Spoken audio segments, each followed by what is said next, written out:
एक लड़की जिसकी जिंदगी बाहर से बिल्कुल परफेक्ट दिखती है, लेकिन उसके भीतर एक काला रहस्य छिपा है। सभी लोग सेनहोई से जलते हैं। वो खूबसूरत है, क्लास में सबसे आगे रहती है, बहुत से लड़के उसके पीछे घूमते हैं और उसका परिवार भी बहुत अच्छा है। लेकिन किसी को नहीं पता कि इस परफेक्ट जिंदगी के पीछे एक दर्दनाक सच छिपा है और ये राज एक नई स्टूडेंट की वजह से सामने आने वाला है। एक दिन क्लास में एक नई लड़की आई। उसका नाम है सुआन। वो सीधे सेनहोई के डेस्क पर गई और पूछा, क्या मैं तुम्हें याद हूँ? सेनहोई हैरान होकर उसे देखने लगी। उसे कुछ याद नहीं आया। सुआन थोड़ी निराश हुई और चुपचाप जाकर अपनी सीट पर बैठ गई। फिर उसने देखा कि सेनहोई अपने बाल एक पेन से बांध रही है। इस दृश्य से सुआन की अपनी पुरानी यादें लौट आई। सेनहोई के पापा एक मशहूर वकील थे और लगातार 4 साल तक आउटस्टैंडिंग टैलेंट अवार्ड जीत चुके थे। स्कूल में सेनहोई भी स्टार स्टूडेंट थी। 2 खूबसूरत लड़के हमेशा उसकी रक्षा करते रहते। उसे कभी नहीं लगा कि उसकी जिंदगी एक दिन पूरी तरह बदल जाएगी और वो बदलाव लाने वाली यही लड़की है, सुआन। एक दिन जब सेनहोई किताब पढ़ रही थी, सुआन अचानक आई और पेन उठा लिया जिससे सेनहोई ने बाल बांध रखे थे। सेनहोई ने पूछा, ये तुम क्या कर रही हो? तभी सुआन ने अपनी जेब से एक माचिस के डिब्बे निकाली और पूछा, क्या तुम्हें ये याद है? माचिस के डिब्बे देखते ही सेनहोई की यादें 10 साल पीछे चली गई, जब उसके माता पिता का देहांत हुआ था। तब छोटी सी सेनहोई एक अनाथालय में रहती थी। वहाँ दूसरे बच्चे उसे अक्सर तंग करते। एक रात सुआन ने माचिस जलाई और डरावनी कहानी सुनाई कि उसके पिता ने उसकी माँ की हत्या की थी। ये सुनकर बाकी बच्चे डरकर भाग गए। सुआन भी अपने माता पिता द्वारा छोड़ी गई थी और उसी अनाथालय में रहती थी। दोनों लड़कियां एक ही उम्र की थी और दोनों का दर्द भी एक जैसा था। धीरे धीरे वो सबसे अच्छी दोस्त बन गई। सुआन ने सेनहोई को सिखाया कि बाल पेन से कैसे बांधते हैं और माचिस से खुद की रक्षा कैसे करते हैं। लेकिन वो समय ज्यादा दिनों तक नहीं रहा। एक दिन सेनहोई को गोद लेने कोई आया। वो अनाथालय छोड़ने से पहले अपनी सबसे कीमती चीज, वही माचिस का डब्बा, सियोन को दे गई। उसके जाने के बाद सियोन फिर से अकेली हो गई। अब सालों बाद दोनों लड़कियां फिर से पुरानी बातें याद कर रही है। उन्होंने एक दूसरे से अपनी आज की जिंदगी के बारे में पूछा। सुआन दुखी होकर बोली कि वो अभी भी अनाथालय में रहती है, अपनी बहनों के साथ। पुराने जख्मों की वजह से उसे किसी ने गोद नहीं लिया, लेकिन सेनहोई को जल्दी ही गोद ले लिया गया था और उसकी जिंदगी बहुत खुशहाल बन गई। दोनों की जिंदगी में इतना फर्क देखकर सुआन की आवाज में पछतावा भर गया। सुआन को दुखी देखकर सेनहोई ने उसका हाथ पकड़ा और कहा, मैं तुम्हें दोबारा खुश कर दूंगी, ये मेरा वादा है। तभी सुआन की नजर सेनहोई के बैग पर पड़े हंस वाले नेकलेस पर पड़ी। उसने मन ही मन चाहा कि सेनहोई ये नेकलेस उसे नई दोस्त के प्रतीक के रूप में दे दे। सुआन के बहुत जोर देने पर आखिरकार सेनहोई ने मन मारकर उसकी बात मान ली। उस रात लौटते समय सेनहोई बार बार सुआन के बारे में सोचती रही। यहाँ तक कि खाने के वक्त भी कमरे में जाकर उसने फोन उठाया। सोचा कि सुआन को कॉल करे, लेकिन फिर खुद को रोक लिया। उसे समझ नहीं आ रहा कि वो सुआन से कैसे पेश आए। इसीलिए उसने अपने पापा, जो वकील है, से सलाह ली। उसने कहा कि वो सुआन से दोस्ती करना चाहती है, लेकिन पता नहीं क्यों सुआन के सामने उसे हमेशा अजीब सा लगता है। दूसरे दोस्तों के साथ कभी ऐसा नहीं होता। सुआन के अंदर जैसे कोई भारी राज छिपा हो, जिसे सेनहोई पकड़ नहीं पा रही। पापा की सलाह मानकर सेनहोई ने तय किया कि वो सुआन को एक चिट्ठी लिखेगी। वो बातें लिखकर बताएगी जो वो बोल नहीं पाती, लेकिन उसे समझ नहीं आ रहा कि वो क्या लिखे। उधर सेनहोई की राजकुमारी जैसी जिंदगी के उल्टे सुआन की हालत बिल्कुल अच्छी नहीं। जिस दुकान में वो काम करती वो अचानक बंद हो गई और उसे पिछले महीने की सैलरी भी नहीं मिली। स्कूल का सामान खरीदने के लिए उसे मजबूरी में सेनहोई से पैसे मांगने पड़े, लेकिन सेनहोई ने हेडफोन लगा रखा था और साफ सुन नहीं पाई। सुआन को लगा कि वो उसे नजरअंदाज कर रही है। वो गुस्से में पैसे मांगने लगी। सेनहोई डर गई और वादा किया कि वो अगले दिन पैसे ले आएगी। उस रात सुआन ने अपने खर्चे गिनकर देखे और शिकायत करती रही कि ये स्कूल बहुत महंगा है। उसकी बहनें कुछ भी नहीं कर पा रही। याद रहे, सुआन ने इसी स्कूल में इसीलिए दाखिला लिया क्योंकि उसे पता है कि सेनहोई यहाँ पढ़ती है। लेकिन अब उसे लग रहा है कि सेनहोई उसके साथ असहज महसूस करती है। उनकी दोस्ती जैसे बचपन में ही ठहर गई थी। यांग हो सेनहोई का अच्छा दोस्त और उसे चाहने वाला सुआन के पास आया। उसने पैसे दिए और चेतावनी दी कि वो फिर कभी सेनहोई को परेशान ना करे। उसने सुआन को पैसे मांगते हुए देख लिया था। वैसे सेनहोई जो सुआन नेकलेस पहनती थी वो यांग हो ने उसे जन्मदिन पर दिया था, लेकिन यांग हो का ये व्यवहार सुआन की आंखों में उसकी इज्जत और अभिमान को चोट पहुंचा गया। उसने गुस्से में उसे लात मारकर गिरा दिया, पैसे वापस उसके मुंह पर फेंक दिए और सभी स्टूडेंट के सामने चिल्लाकर पूछा, क्या मैं तुम्हें कोई भिखारी दिखती हूँ? स्कूल के बाद भी सुआन का गुस्सा कम नहीं हुआ। उसने देखा कि सेनहोई की माँ उसे लेने आई है और यांग हो भी उसी कार में बैठा है। अपनी बदकिस्मत जीवन की तुलना उनकी परफेक्ट जिंदगी से करके सुआन के मन में कसक उठी। उसी वक्त 2 लड़कियां उसके पास आई और बोली कि वे सेनहोई से जलती है और सुआन को अपने ग्रुप में शामिल करना चाहती है ताकि मिलकर उस परफेक्ट लड़की को टक्कर दे सके। उन्होंने कहा कि वे सुआन से दोस्ती करना चाहती है, लेकिन सुआन ने उन्हें तुरंत मना कर दिया। अगले दिन यांग हो ने सुआन को अकेले बुलाया और कल के अपने व्यवहार के लिए माफी मांगी। उस जैसे लगभग परफेक्ट लड़के को सामने देखकर सुआन का दिल थोड़ा घबरा गया। उधर पैसे वाली घटना के बाद सेनहोई ने भी सुआन से माफी मांगी और उसे बाहर घूमने का न्योता दिया। बातों बातों में सुआन को पता चला कि सेनहोई ने यांग हो से उसके लिए माफी मांगने को कहा था। ये सुनते ही सुआन का चेहरा फिर निराशा से भर गया। उस दोपहर सुआन एक और लड़के को ढूंढने गई। उसका नाम है आन्यू, वही लड़का जो यांग हो की तरह सेनहोई का करीबी दोस्त है और उसे चुपचाप पसंद करता है। यांग हो अपना प्यार खुलकर दिखाता है, लेकिन आन्यू हमेशा अपनी भावनाएं छिपा कर रखता। सुआन ने उसकी आंखों से ही समझ लिया कि वो सेनहोई से प्यार करता है। उसने पूछा, क्या तुमने कभी सेनहोई को बताया? आन्यू ने सर हिलाया। वो बोला कि उसका परिवार तो बस एक छोटी सी लॉन्ड्री चलाता है, जबकि यांग हो और सेनहोई अमीर परिवार से आते हैं। इसी वजह से वो अपने सबसे अच्छे दोस्त यांग हो के सामने कभी अपनी फीलिंग्स स्वीकार नहीं कर पाया। लेकिन सुआन ने उसे हिम्मत दी और कहा, माता पिता और उनका घर तो कोई नहीं चुन सकता। मेरी जिंदगी देखो, मैं अनाथालय में पली, तुम्हारी स्थिति तो मुझसे कहीं बेहतर है। उस रात जब सेनहोई अपने ट्यूशन से घर लौट रही थी, सुआन ने उसे एक सुनसान जगह पर बुलाया। वो बोली, मुझे तुझसे कुछ जरूरी काम है। अकेले होते ही सुआन ने धीरे से अपनी विग उतारी। नीचे उसका आधा सर जला हुआ था। जले हुए घाव का इलाज बहुत महंगा है, इसी वजह से सुआन को किसी परिवार ने गोद नहीं लिया। उसके जले हुए सर को देखते ही सेनहोई डर और सदमे से जड़ हो गई। सुआन उसके पास आई और बहुत पुराने डरावने सच को बताने लगी। उस रात की बात जब वो गोद लिए जाने वाली थी, उस समय छोटी सी सुआन को डर था कि उसकी सबसे अच्छी दोस्त उसे छोड़कर चली जाएगी और वो फिर अकेली रह जाएगी। इसी डर में उसने वही माचिस जलाई जो कभी सेनहोई ने उसे दिया था, पर आग बहुत तेजी से फैल गई और पूरा अनाथालय जल गया। इस हादसे में सुआन बुरी तरह जल गई और जैसा किस्मत ने दोनों के साथ अलग अलग खेल खेला, हॉस्पिटल में जलने के बावजूद सुआन वहीं पड़ी रही, लेकिन सेनहोई को गोद लेकर एक परिवार ले गया। दूसरी तरफ जिस परिवार ने सुआन को गोद लेने का सोचा था, उन्होंने हादसे के बाद उसे छोड़ दिया। हॉस्पिटल से बाहर आने पर एक नेता ने आपदा में घायल बच्चों के लिए कार्यक्रम रखा और सुआन को एक विग दी। अकेले में छोटी सुआन ने गुस्से में विग को जमीन पर फेंक दिया और उसे पैरों से कुचल दिया, क्योंकि वो इसे नहीं चाहती। लेकिन कुछ पल बाद उसने उसे उठाया और फूट फूट कर रो पड़ी। उस दिन के बाद से उसकी पूरी जिंदगी गुस्से और दुख में डूब गई, एक ऐसा दर्द जिससे वह कभी बाहर नहीं आ सकी। अब उसने सेनहोई से पूछा, क्या तुम अंदाजा भी लगा सकती हो मेरी जिंदगी इतनी दुख भरी क्यों रही? सुआन की कहानी सुनकर सेनहोई अपने आंसू रोक नहीं पाई। वो बार बार माफी मांगती रही, लेकिन अब माफी मांगने का कोई मतलब नहीं। सुआन ने अपने विग फिर पहन ली और ठंडी आवाज में बोली, सेनहोई, तुम्हारा मेरे ऊपर बहुत कर्ज है। मैं ये कर्ज तुमसे धीरे धीरे जरूर वापस लूंगी। उस रात सेनहोई सुआन के बारे में सोचकर सो नहीं पाई। रात भर करवटें बदलती रही। फिर उसे पिता की सलाह याद आई, जो बातें कह नहीं पाती उन्हें लिख डालो। वो उठी और फैसला किया कि वो सुआन के लिए वो सब लिखेगी जो वो बोल नहीं पा रही। अगली सुबह सुआन को उसके डेस्क के नीचे सेनहोई का लिखा हुआ खत मिला।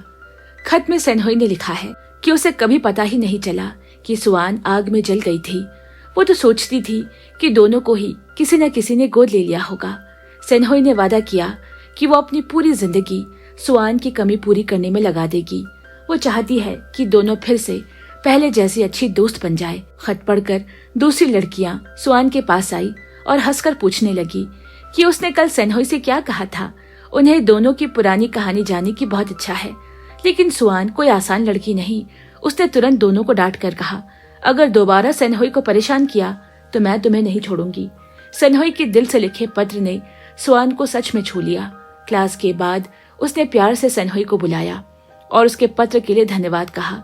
सेनहोई ने हल्की मुस्कान दी। उसे लगा जैसे उनकी दोस्ती फिर से खिलने लगी है। घर जाते समय वे दोनों लड़कियां, जिन्हें सुबह सुआन ने डांटा था, कुछ लड़कों को लेकर बदला लेने आ गई। जब सुआन अकेली थी और सामना नहीं कर पा रही थी, तब अचानक यांगहो वहां पहुंचा जैसे कोई रक्षक हो और उन लड़कों को भगा दिया। आन्यू भी वहीं था। लड़के जाते जाते पुलिस के सायरन की आवाज आई। फौरन यांगहो ने सुआन का हाथ पकड़ा और उसे वहां से दूर ले गया। एक पल के लिए सुआन का दिल तेजी से धड़कने लगा। दोनों लड़के उसे बचाने आ गए और चुपचाप उसे घर तक पहुंचाते रहे। अब वो सुरक्षित पहुंची। सुआन की नजर उसके हाथ में पड़े सुआन नेकलेस पर पड़ी, वही नेकलेस जो उसे सेनहोई ने दिया था। उसे याद आया कि यांगहो सेनहोई को पसंद करता है। ये सोचकर अनजाने में ही उसने वो स्वान अपनी मुट्ठी में भींच लिया। अगले दिन सेनहोई और यांगहो अपने नए फोन से फोटो ले रहे हैं। आन्यू भी सेनहोई के साथ तस्वीर लेना चाहता है, लेकिन यांगहो ने मजाक में मना कर दिया। तभी सुआन आ पहुंची और बोली, मैं तीनों की फोटो ले देती हूँ। फिर सुआन ने यांगहो के साथ अलग से फोटो खिंचवाना चाहा, लेकिन सेनहोई, जो सुआन की भावनाएं समझ नहीं पाई, मासूमियत से फोटो में वी साइन दिखाते हुए साथ खड़ी हो गई। उस शाम सेनहोई ने सुआन को अपने घर खाने पे बुलाया। सुआन ने जब सेनहोई का बड़ा सा घर देखा और उसे प्यार करने वाले माता पिता देखे, तो उसका मन फिर से जलन से भर गया। सेनहोई चाहती है कि सुआन रात को भी रुके, लेकिन सुआन ने मना किया और जल्दी चली गई। जो कुछ सेनहोई के पास है, वो सभी चीजें सुआन हमेशा चाहती थी, लेकिन उसे कभी मिला नहीं। एक दिन स्कूल में सुआन ने यांगहो और आन्यू को आपस में बातें करते सुना। यांगहो सेनहोई से अपने दिल की बात बताने वाला है, लेकिन आन्यू ने गलती से सुआन का नाम ले लिया। उसे लगा कि यांगहो सुआन को पसंद करता है। यांगहो ने तुरंत साफ कहा, मैं सिर्फ और सिर्फ सेनहोई को पसंद करता हूँ। मुझे इससे फर्क नहीं पड़ता कि सुआन क्या सोचती है। यह सुनकर सुआन का गुस्सा फट पड़ा। क्लास में लौटकर वो सीधे सेनहोई के पास गई और बोली, अगर आज यांगहो तुमसे बात करने आए तो उसकी बात मत सुनना। सेनहोई समझ नहीं पाई, पर सुआन ने जोर देकर कहा, बार बार वही बात कही और यहाँ तक कह दिया, अगर तुमने यांगहो की बात सुनी तो हमारी दोस्ती खत्म। उस दोपहर स्कूल के बाद सच में यांगहो सेनहोई के पास आया। उसने कहा कि उसे कुछ जरूरी बात करनी है, लेकिन सुआन की धमकी याद आते ही सेनहोई ने बहाना बनाया और जल्दी वहां से भाग गई। घर पहुंचते ही उसे याद आया कि वो सुआन को उसके पढ़ाई के नोट्स देना भूल गई। सेनहोई जल्दी जल्दी बाहर भागी, लेकिन जब वो वहां पहुंची, उसने देखा कि सुयान यांगहो के घर के अंदर जा रही है। यांगहो के लिविंग रूम में गुब्बारे और गुलाब की पंखुड़ियां बिखरी है। पूरा माहौल उसने सेनहोई को प्रपोज करने के लिए सजाया है। ये सब देखकर सुयान का दिल जलन से भर गया। उसने यांगहो से कहा कि ये सब करने का कोई फायदा नहीं, ये प्रपोजल कभी सफल नहीं होगा। बाहर सेनहुई यांगहो के घर के बाहर खड़े होकर इंतजार करती रही, लेकिन सुयान बाहर नहीं आई। सेनहुई जा ही रही थी कि अचानक घर के अंदर किसी के झगड़ने की आवाज आई और फिर सुयान का विग नीचे गिरा हुआ दिखा। सेनहुई को देखकर सुयान गुस्से से भर गई। उसने कहा कि सेनहुई ने वादा किया था कि आज वो यांगहो की बात नहीं सुनेगी। गुस्से में सुयान ने एक चाकू निकाल लिया। उसे लगता है कि सारी बुराई की वजह सेनहुई ही है। वो चाकू लेकर सेनहुई पर टूट पड़ी। उसी पल यांगहो ने आगे बढ़कर सेनहुई को बचाने की कोशिश की और चाकू उसके शरीर में घुस गया। यांगहो जमीन पर गिर पड़ा और वहीं उसकी मौत हो गई। यांगहो की मौत के बाद सेनहुई खून से लथपथ घर भागी। उसकी माँ उसे देखकर हैरान रह गई। कांपती आवाज में वो बोली, उसने यांगहो को मार दिया, लेकिन उसने सुयान का नाम नहीं बताया। ये सुनकर उसकी माँ शांत रही।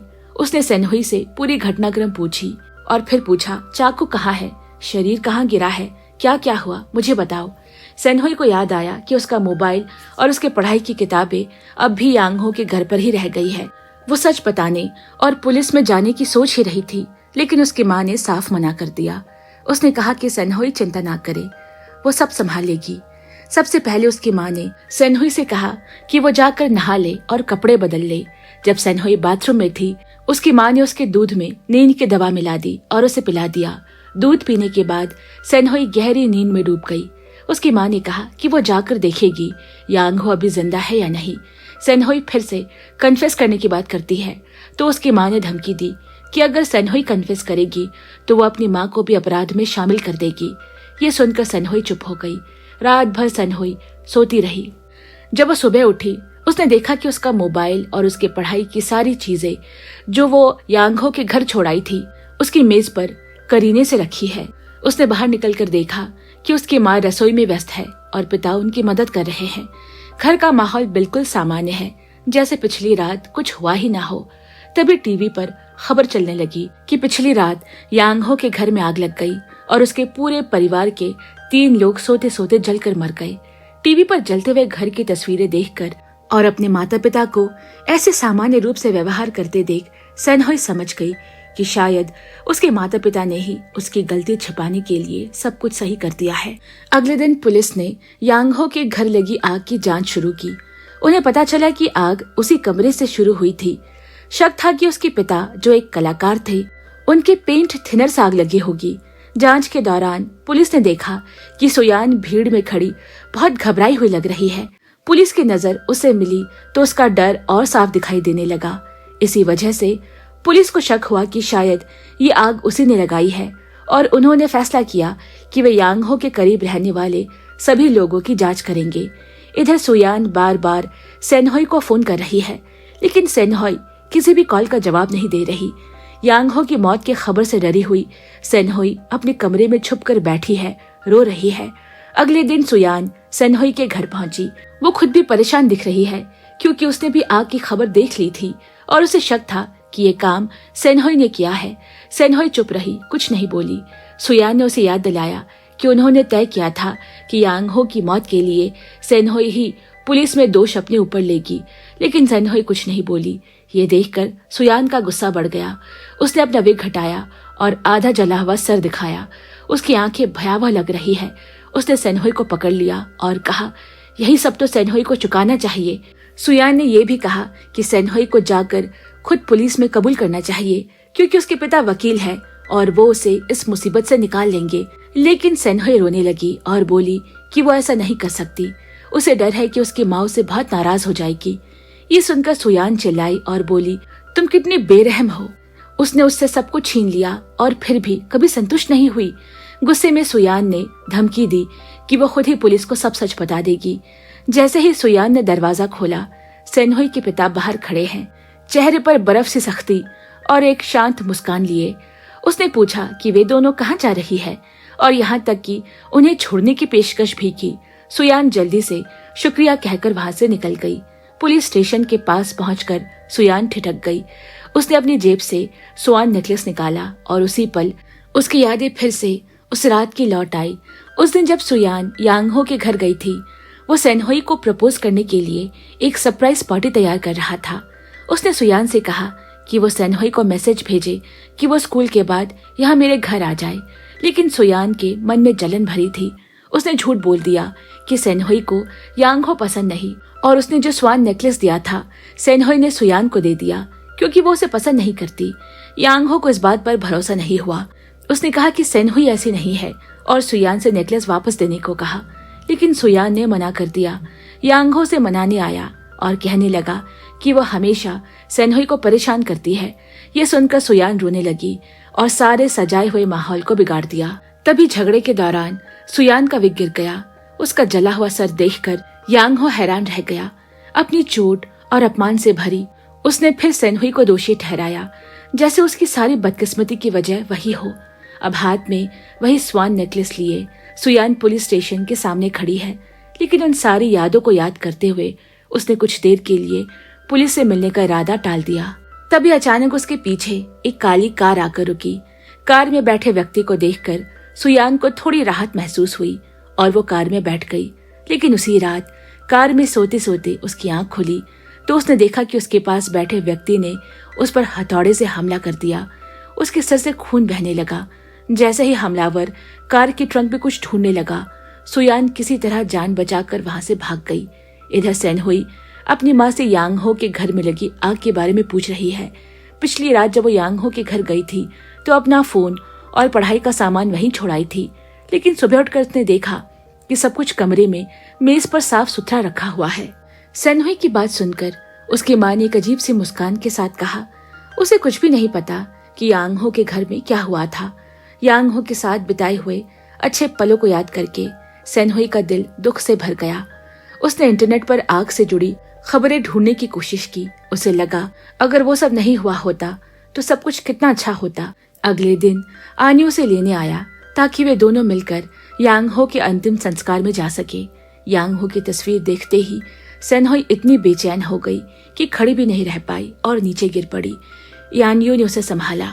उसी समय सेनहुई के पिता, जो एक वकील है, वहां पहुंच गए। उन्होंने यानियो को धन्यवाद दिया और सेनहुई को अपने साथ घर ले आए। रास्ते में पिता ने उसे दिलासा दिया कि समय उसके घाव भर देगा और वो और उसकी माँ हमेशा उसके साथ खड़े रहेंगे। ये सुनकर सेनहुई को थोड़ी राहत मिली, लेकिन जैसे ही वे घर पहुंचे उसने देखा कि 2 पुलिस अधिकारी दरवाजे पर खड़े हैं। उसके पिता ने उससे कहा कि वो कार में ही रहे और खुद पुलिस से बात करने चले गए। कार में बैठी सेनहुई पुलिस से नजरें चुराने की कोशिश कर रही है। तभी उसे कार में सुयान का वही स्वान नेकलेस मिला जो उसने उसे दिया था। पिता को वही पुरानी शांत मुस्कान लिए देख उसका दिल अचानक घबराने लगा। पुलिस घर के अंदर आई और यांग हो के बारे में सवाल पूछने लगी। सेनहुई ने कहा कि उसे कुछ भी नहीं पता। जब पुलिस ने बताया कि सुयान से भी संपर्क नहीं हो पा रहा तो सेनहुई ने घबराकर अपने पिता की ओर देखा। उसके हाथ अपने आप जकड़ गए। वो डर छुपाने की कोशिश कर रही है। पुलिस के जाने के बाद उसके पिता ने उसकी पीठ थपथपाई और कहा, उसने बहुत अच्छा किया कि पुलिस को सुयान के घर आने की बात नहीं बताई। उन्होंने कहा, चिंता मत करो, चाहे जो हो मैं हमेशा तुम्हारे साथ हूँ। उनकी ये नरम आवाज सुनकर सेनहुई डर गई और अपने कमरे में भाग गई। जैसे ही वो कमरे में गई उसके पीछे पिता का चेहरा अचानक गंभीर हो गया। कमरे में जाकर सेनहुई ने अपना फोन उठाया। उसने देखा कि उसने सुयान को कई मैसेजेस भेजे थे, लेकिन कोई जवाब नहीं मिला। उसकी कॉल भी नहीं लग रही। मेज पर रखी अपने परिवार की मुस्कुराती तस्वीर देखकर उसका मन और डूब गया। उसे लगा शायद कुछ बहुत बुरा होने वाला है। डरते डरते उसने यानियो को संपर्क किया और सुयान का पता मांगा। पता मिलते ही वो वहां पहुंची। सुयान के रूममेट ने दरवाजा खोलकर बताया कि सुयान कई दिनों से घर नहीं लौटी है। उस रात घर लौटते समय सेनहुई को याद आया कि आखिरी बार सुयान उसके घर आई थी और तब से उसका कोई पता नहीं चल रहा है। ऊपर से उसने अपने पिता की कार में सुयान को दिया हुआ नेकलेस भी देखा था।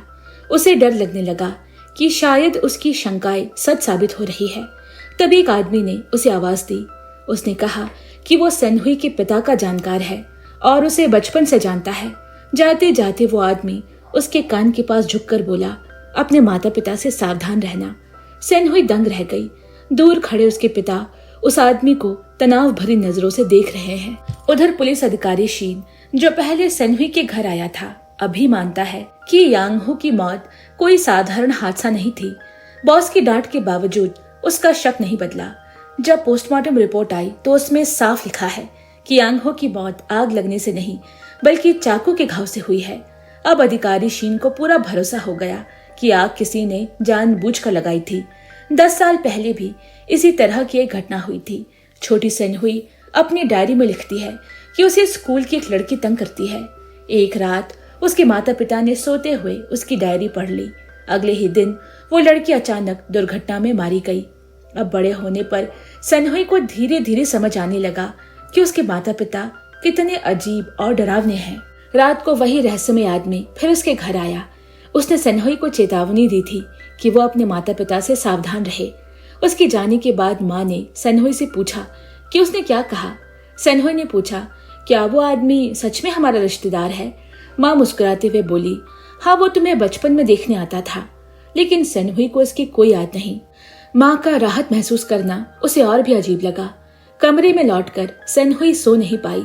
वो आदमी घर के खास कमरे के बारे में पूछ रहा था, उस कमरे के बारे में जहां उसे कभी जाने नहीं दिया गया। सेनहुई को बेचैनी होने लगी और वो धीरे धीरे उस बंद कमरे के पास पहुंची। उसी समय पास वाले कमरे से आवाज आई। वो दौड़कर सीढ़ियों पर पहुंची तो देखा उसके माता पिता नीचे खड़े हैं और उनकी मुस्कान बहुत असहज लग रही है। अगले दिन स्कूल में यानयू ने देखा कि सेनहुई बहुत परेशान है और उसने मदद की पेशकश की। सेनहुई ने उससे मदद मांगी। दोनों ने टीचर से जल्दी जाने की अनुमति ली। घर पहुंचते ही सेनहुई ने घर की तलाशी शुरू कर दी, जबकि यानयू दरवाजे पर नजर रख रहा था। आखिरकार उसे स्टोर रूम की चाबियों का एक गुच्छा मिला। उन चाबियों को लेकर वो उस कमरे के सामने पहुंची, वही कमरा जिसमें बचपन में जाने की कोशिश करने पर उसके पिता ने गुस्से से मना कर दिया था। अब पिता का वो व्यवहार और उस रहस्यमय आदमी की चेतावनी सब मिलकर सेनहुई को सच जानने के लिए मजबूर कर रहे हैं। इस बार उसने दरवाजा खोलने का निश्चय कर लिया। दुर्भाग्य से कोई भी चाबी उस कमरे में फिट नहीं हो रही। उसके माता पिता लौटने ही वाले हैं, इसीलिए सेनहुई बहुत घबरा गई। उसने यानयू से जल्दी से एक सीढ़ी लाने को कहा। फिर वो चढ़कर कमरे की खिड़की खोलने की कोशिश करने लगी। तभी उसके पिता की कार आकर रुकी। घबराकर सेनहुई ने यानयू को कहा कि वो सीढ़ी नीचे कर दे और उसके पिता को कहीं और ले जाए। लड़की को बचाने के लिए यानयू ने अपनी झिझक छोड़कर सेनहुई के पिता के सामने अजीब सा डांस शुरू कर दिया। कुछ देर बाद सेनहुई की माँ भी घर आ गई। छिपकर यानयू ने देखा कि सेनहुई कमरे की खिड़की खोलकर अंदर चली गई। सेनहुई के माता पिता उसे उलझन भरी नजरों से देखते रहे और तभी यानयू ने अपना बेतुका नाच रोक दिया। मनाही वाले कमरे में घुसकर सेनहुई ने देखा कि सब चीजें ठीक ठाक रखी है। बेड के पास एक खिलौना कार है और मेज पर एक पुरानी तस्वीर पड़ी है। जैसे ही उसने वो तस्वीर देखी वो बिल्कुल हैरान रह गई। उधर यानयू घर चला गया और उसके बाद सेनहुई के माता पिता जल्दीबाजी में घर के अंदर आए। उन्होंने देखा कि उनकी बेटी कमरे में नहीं है। सेनहुई की माँ ने इशारे से पिता को बताया और पिता ने जेब से एक चाबी निकाली और उसी कमरे की ओर बढ़े। लेकिन तभी बाथरूम से सेनहुई एक गाउन पहनकर बाहर निकली। माता पिता के सामने उसने ऐसे दिखाया जैसे वो बस अभी नहाकर निकली हो। सेनहुई अपने कमरे में चली गई तो उसकी माँ ने बाथरूम देखा, लेकिन कपड़ों की टोकरी में कोई भी कपड़ा नहीं। अपने कमरे में जाकर सेनहुई ने गाउन उतारा और वो तस्वीर निकाली जो उसने कपड़ों के अंदर छिपा कर रखी थी। उसे लगता है कि यह तस्वीर सारे राजों को खोलने वाली चाबी है। तस्वीर को सावधानी से छुपाकर वो रसोई में गई और माँ से पूछा कि उन्होंने उसे गोद क्यों लिया था। उसकी माँ, जो कभी जल्दी गुस्सा नहीं होती, इस सवाल पर नाराज हो गई। ये देखकर सेनहुई चुप हो गई और आगे कुछ नहीं बोली। रात को सेनहुई की माँ ने पिता को बताया कि बेटी ने क्या पूछा था। उसने कहा कि शायद सेनहुई अब सच्चाई के करीब पहुंच रही है। पिता ने गंभीर आवाज में कहा कि चाहे जो कुछ भी हो जाए, उन्हें सब कुछ छिपा कर रखना होगा और अब एक खास योजना को शुरू करना पड़ेगा। अगले दिन स्कूल के बाद सेनहुई जल्दी निकली और यानयू उसके पीछे पीछे गया। दोनों एक बड़े हवेली जैसे मकान पर पहुंचे। एक नौकर उन्हें अंदर के भव्य हॉल में ले गया। मकान बिल्कुल महल जैसा सुंदर है। सेनहुई ने बताया कि ये उसकी दादी का घर है।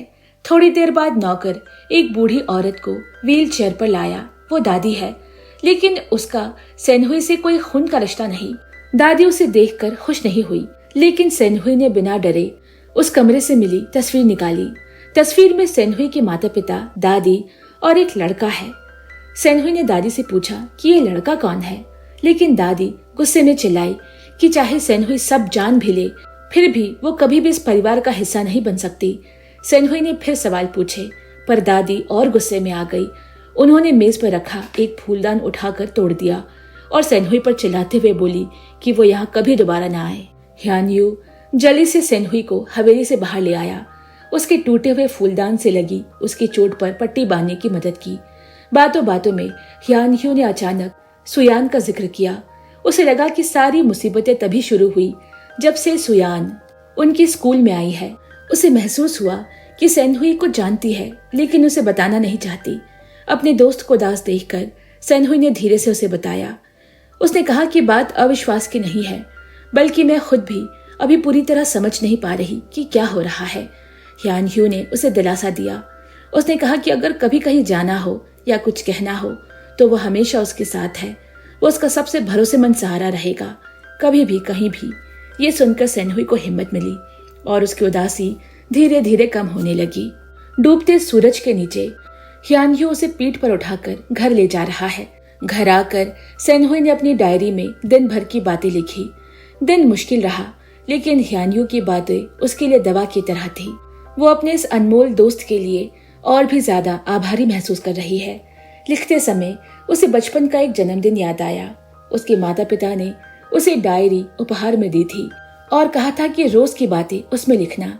कुछ समय बाद माता पिता ने देखा कि स्कूल से लौटकर वो उदास रहती है। एक रात जब वो सो रही थी, उन्होंने चुपके से उसकी डायरी पढ़ी। डायरी में लिखा था, क्लास की एक लड़की उसके बारे में अफवाह फैला रही है कि वो अपने माता पिता की असली बेटी नहीं है। सेनहुई अपने माता पिता के बारे में बुरी बातें नहीं सुन पाती, इसीलिए उसने उस लड़की से झगड़ा किया और स्कूल जाना बंद कर दिया।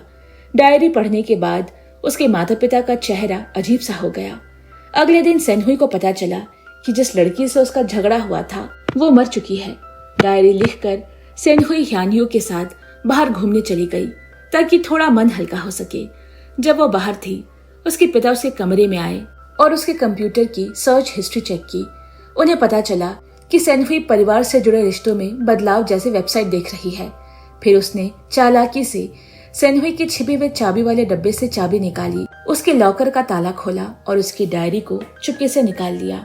डायरी में इस बार लिखा है उस रहस्यमय आदमी के बारे में उसकी जिज्ञासा, उसके हाल की उदासी और ह्यान्यू द्वारा दिया गया सुकून। सब पढ़कर उसके पिता ने डायरी फिर से उसी तरह वापस रख दी जहां से निकाली थी। उधर सेनहुई ने ह्यान्यू को धन्यवाद कहा।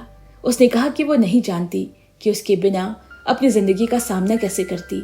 इसी बीच अफसर शीन को यकीन हो गया कि सेनहुई दो मामलों के बीच में है, सुयान का गायब होना और उसके दोस्त की हत्या का मामला। पर उसके वरिष्ठ अधिकारी उसे सियान का पीछा करने नहीं दे रहे और हत्या को दुर्घटना घोषित किया जा चुका है।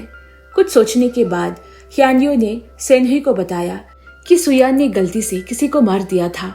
ह्यान्यू हैरान है और उसे शक हुआ कि शायद आग लगाने की घटना भी सुयान ने ही की हो। वो समझ नहीं पा रहा कि सेनहुई ने ये सब पुलिस को क्यों नहीं बताया। सेनहुई ने जोर देकर कहा कि आग वाली घटना के लिए सुयान जिम्मेदार नहीं है और वो अपने माता पिता को बचाना चाहती है, इसीलिए उसने सच छिपाया। वो ह्यान्यू को अपने शक के बारे में कुछ नहीं बता पा रही। उसे लगता है कि सच बताने से हालात और बिगड़ जाएंगे, लेकिन ह्यान्यू जो हमेशा सीधी सोच रखता है, समझता है कि सेनहुई अकेले ये सब नहीं संभाल पाएगी, इसीलिए वो उसे पुलिस के पास जाने के लिए कहने लगा। इसी बीच सेनहुई को एक अनजान नंबर से मैसेज आया। मैसेज शायद सुयान का है। उसमें लिखा है कि वो स्कूल गेट पर इंतजार कर रही है। ये सुनते ही सेनहुई तुरंत भागकर वहां पहुंची, लेकिन उसे सुयान कहीं नहीं मिली। सड़क की दूसरी ओर उसे एक और लड़की दिखी जो बिल्कुल सुयान जैसी लग रही है। सेनहुई बिना सोचे सड़क पार करने दौड़ी, तभी एक काला ट्रक तेज रफ्तार से उसकी ओर आने लगा। उसी खतरनाक पल में ह्यान्यू दौड़ कर आया और सेनहुई को धक्का देकर बचा लिया। हालांकि उसे इस धक्के में थोड़ी चोट लग गई। ट्रक का ड्राइवर मिरर में देख रहा है कि सेनहुई और ह्यान्यू को चोट पहुंची या नहीं। उसी समय सेनहुई को बचपन का एक दृश्य याद आया जब वो समंदर में गिर गई थी और उसके पिता किनारे पर खड़े थे, ठंडे चेहरे से उसे देखते हुए। खुशकिस्मती से सेनहुई और ह्यान्यू दोनों को गंभीर चोटें नहीं आई। होश आने पर ह्यान्यू ने सेनहुई को बताया कि उसे उनके पुराने दिन याद आते हैं जब वो तीनों दोस्त हुआ करते थे, पर वो जानता है कि वो दिन अब कभी वापस नहीं आएंगे। फिर भी उसने वादा किया कि वो सेनहुई की रक्षा करेगा क्योंकि वो उसका दोस्त है। आगे उसने ये भी कहा कि अगर ये एक्सीडेंट होता या ड्राइवर से गलती से ऐसा हुआ होता तो ड्राइवर ब्रेक जरूर लगाता, लेकिन उस काले ट्रक ने ऐसा नहीं किया, जैसे वो सेनहुई को जानबूझकर मारना चाहता हो। उसने पूछा कि क्या वे पुलिस में रिपोर्ट करे। पहले सेनहुई मान गई, लेकिन फिर उसे अपने माता पिता की याद आई और वो रुक गई। ह्यान्यू ने कारण पूछा। जब सेनहुई जवाब देती उससे पहले ही उसके माता पिता अस्पताल पहुंच गए। सेनहुई की माँ बहुत चिंतित दिख रही है, लेकिन ह्यान्यू ने देखा कि उसके पिता हाथ की मुट्ठी भींचे, चेहरे पर तनाव लिए खड़े हैं। उस शाम लॉ फर्म में उसके पिता के पार्टनर ने उन्हें एक कामयाबी की बधाई दी, पर सेनहुई के पिता की आंखें खाली सी है, जैसे वह खुश नहीं हो। उनके पार्टनर ने महसूस किया कि वो कुछ परेशान है और कहा कि उन्हें सब कुछ अकेले नहीं सहना चाहिए। पिता ने हामी भरी, लेकिन जैसे ही वो आदमी चला गया, उनका चेहरा और गंभीर हो गया। अगले दिन पूरा परिवार डिनर टेबल पर बैठा है। पूरा माहौल भारी और तनाव भरा है। तभी 2 पुलिस अधिकारी आ गए। उन्हें ट्रक वाली घटना की जानकारी है और सेनहुई के परिवार पर शक। पुलिस के सामने सेनहुई के पिता ने होठों पर जबरदस्ती मुस्कान लाते हुए अपना हाथ बेटी के कंधे पर रखा और कहा कि वो सिर्फ एक दुर्घटना थी। पर पुलिस ने पता लगाया कि काले ट्रक को सेनहुई के पिता ने ही किराए पर लिया था। ये सुनकर सेनहुई हैरान रह गई और अपने पिता को घूरने लगी। पुलिस आगे और पूछताछ करना चाहती थी, लेकिन उसके पिता ने उन्हें अपने ऑफिस में आने को कहा ताकि बातचीत विस्तार से हो सके। पुलिस को समझा बुझाकर पिता ने रवाना कर दिया, लेकिन घर से बाहर निकलने पर पुलिस को उसके पिता पर अभी भी शक है। उन्हें लग रहा है जैसे वो कोई सच्चाई छिपा रहा है। पुलिस के जाने के बाद सेनहुई के पिता को उसकी माँ का फोन आया। माँ ने बताया कि सेनहुई अपनी दादी के पास तस्वीर लेकर गई थी। फोन रखते ही उन्होंने उस कमरे का दरवाजा खोला जहाँ सेनहुई का जाना मना था। वहाँ उन्होंने देखा कि कमरे की खिड़की खुली हुई है। उधर पुलिस तय समय पर लाभ फॉर्म पहुंची। उन्होंने पता लगाया कि जब सेनहुई अस्पताल में भर्ती थी, उसके पिता ऑफिस से बाहर गए ही नहीं थे। इससे साफ हो गया कि काले ट्रक का ड्राइवर सेनहुई के पिता नहीं है। लेकिन सेनहुई के मन में नए नए डर पैदा हो रहे हैं। पिता का ट्रक किराए पर लेना, आग की घटनाएं और सुयान का गायब होना, इन सब बातों ने उसके मन में शक डाल दिया है। वो सोचने लगी कि शायद उसके पिता उसे मारने की योजना बना रहे हैं। बहुत सोचने के बाद उसने तय किया कि वो अपने पिता से सीधा पूछेगी। लेकिन जैसे ही उसने दरवाजा खोला, वो चौंक गई। उसके पिता बाहर ही खड़े थे, बेहद सख्त चेहरे के साथ। उन्होंने गुस्से में पूछा कि तस्वीर उसने कहाँ छिपाई है। सेनहुई कुछ कह पाती उससे पहले उन्होंने कमरे की चीजें तोड़नी शुरू कर दी। डरी हुई सेनहुई ने कहा, तस्वीर उसके बैग में है। पिता ने बैग से तस्वीर निकाली। तब सेनहुई ने हिम्मत करके पूछा, इस तस्वीर वाला लड़का कौन है? आप लोग मुझसे कितने राज छिपा रहे हैं? उसने ये भी कहा कि अब उसे अपने ही माता पिता से डर लगने लगा है। लेकिन उसके पिता ने उल्टा कहा, हम तुमसे डरते हैं। वो आगे कुछ कहते उससे पहले ही उसकी माँ ने उन्हें रोक दिया और सेनहुई से कहा कि वह फिर कभी उस कमरे में न जाए। पिता के अजीब व्यवहार से परेशान सेनहुई ने उस रहस्यमय आदमी को कॉल किया। उससे मिलने पर सेनहुई ने उससे पूछा कि तस्वीर वाले लड़के के बारे में वो क्या जानते हैं।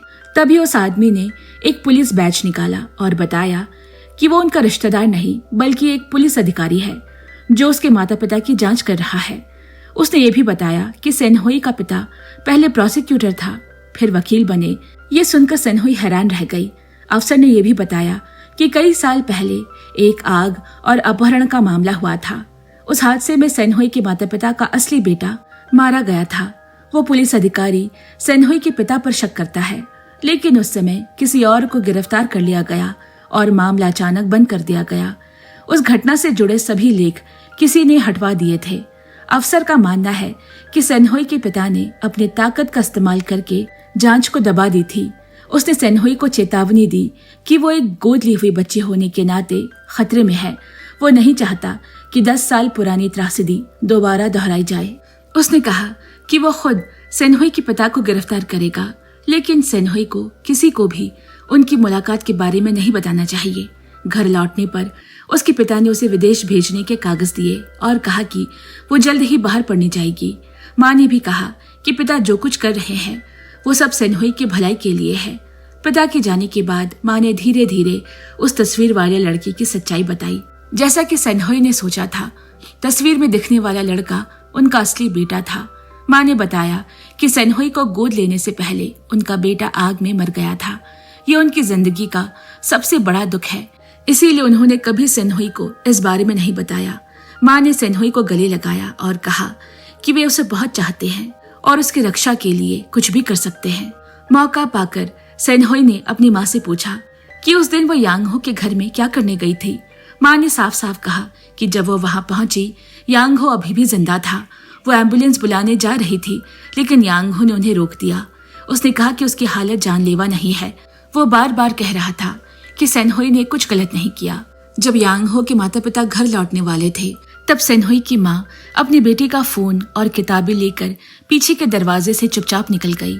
उन्हें बिल्कुल नहीं पता कि यांगहो के घर में आग कैसे लगी। माँ बाप की बातें और पुलिस अधिकारी की कहानी को याद करके सेनहुई समझ नहीं पा रही कि किस पर यकीन करे।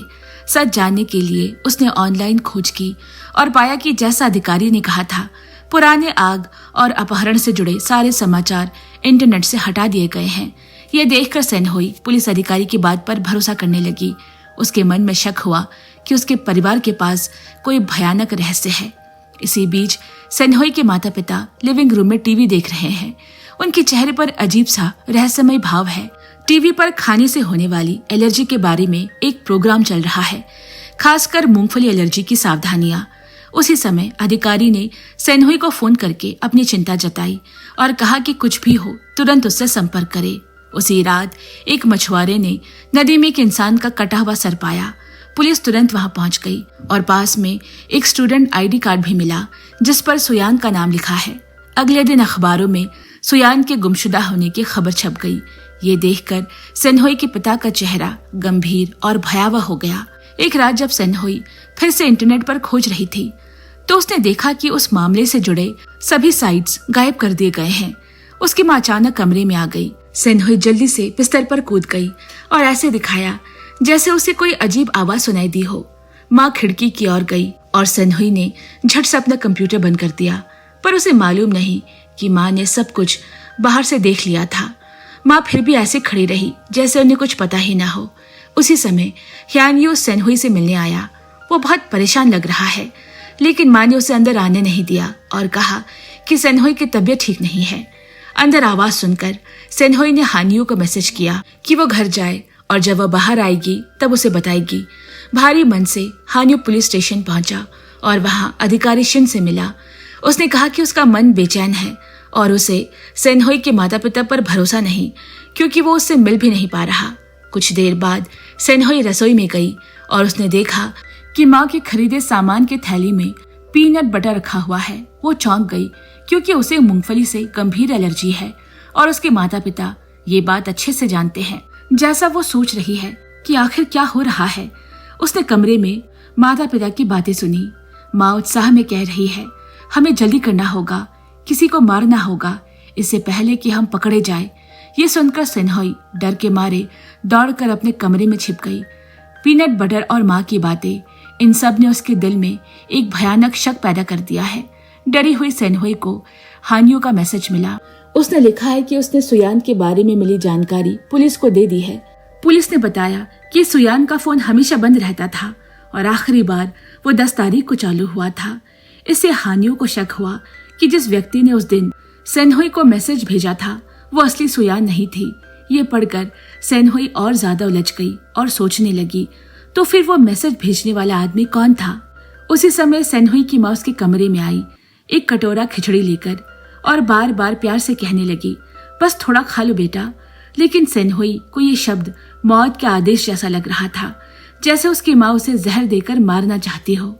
माँ के मुस्कुराते चेहरे को देखकर उसका दिल डर से कांप उठा। उसने जल्दी से चम्मच गिरा दी और घर से बाहर भाग गई। रास्ते में उसके दिल में ये डर बढ़ता जा रहा है कि शायद उसके माता पिता सच में उसे मारना चाहते हैं। इतने में बारिश शुरू हो गई। वो कांपते हुए एक अंधेरी गली में छिप गई। कांपती आवाज में उसने हायून को फोन किया और बताया कि वो घर से भाग गई है। उसकी इतनी डरी हुई आवाज सुनकर हायून तुरंत उसे ढूंढने निकल पड़ा। कॉल के बाद सेनहुई एक कोने में बैठकर सिसक कर रोने लगी। तभी एक साया उसके पास तेजी से गुजरा।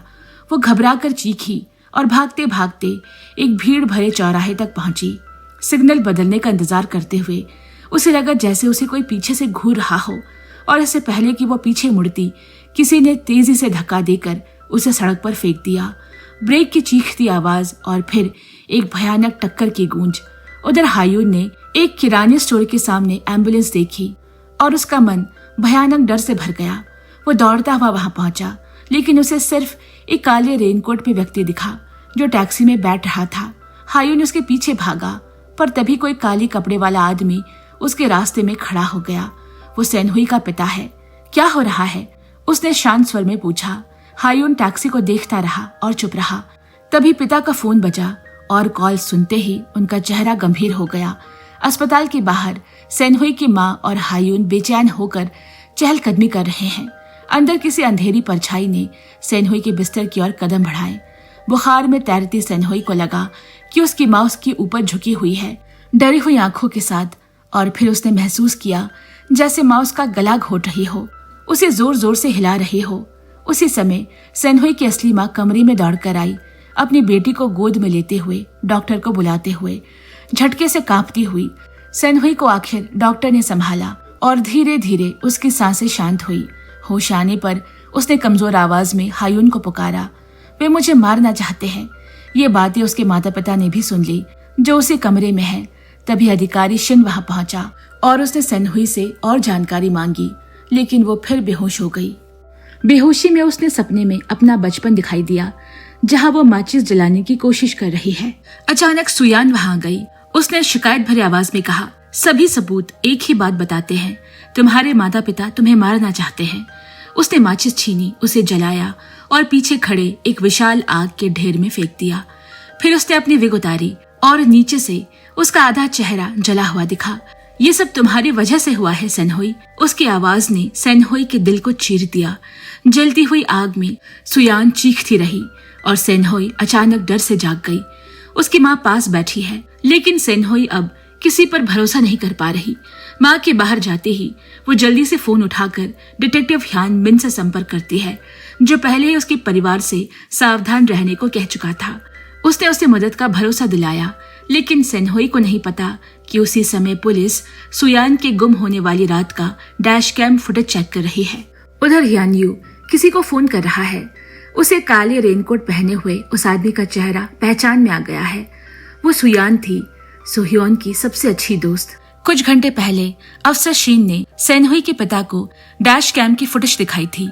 उसमें साफ दिख रहा है कि ये कोई हादसा नहीं, बल्कि किसी ने जानबूझकर धक्का दिया था। लेकिन सेनहुई के पिता बिल्कुल शांत रहे। उन्हें ये सब कुछ साधारण बात जैसी लगी। अफसर शिन ने जब यांगहू के घर में लगी आग से लेकर सुयान के गायब होने तक की सारी बातें जोड़कर देखी, तो उन्हें सेनहुई के पिता पर शक होने लगा।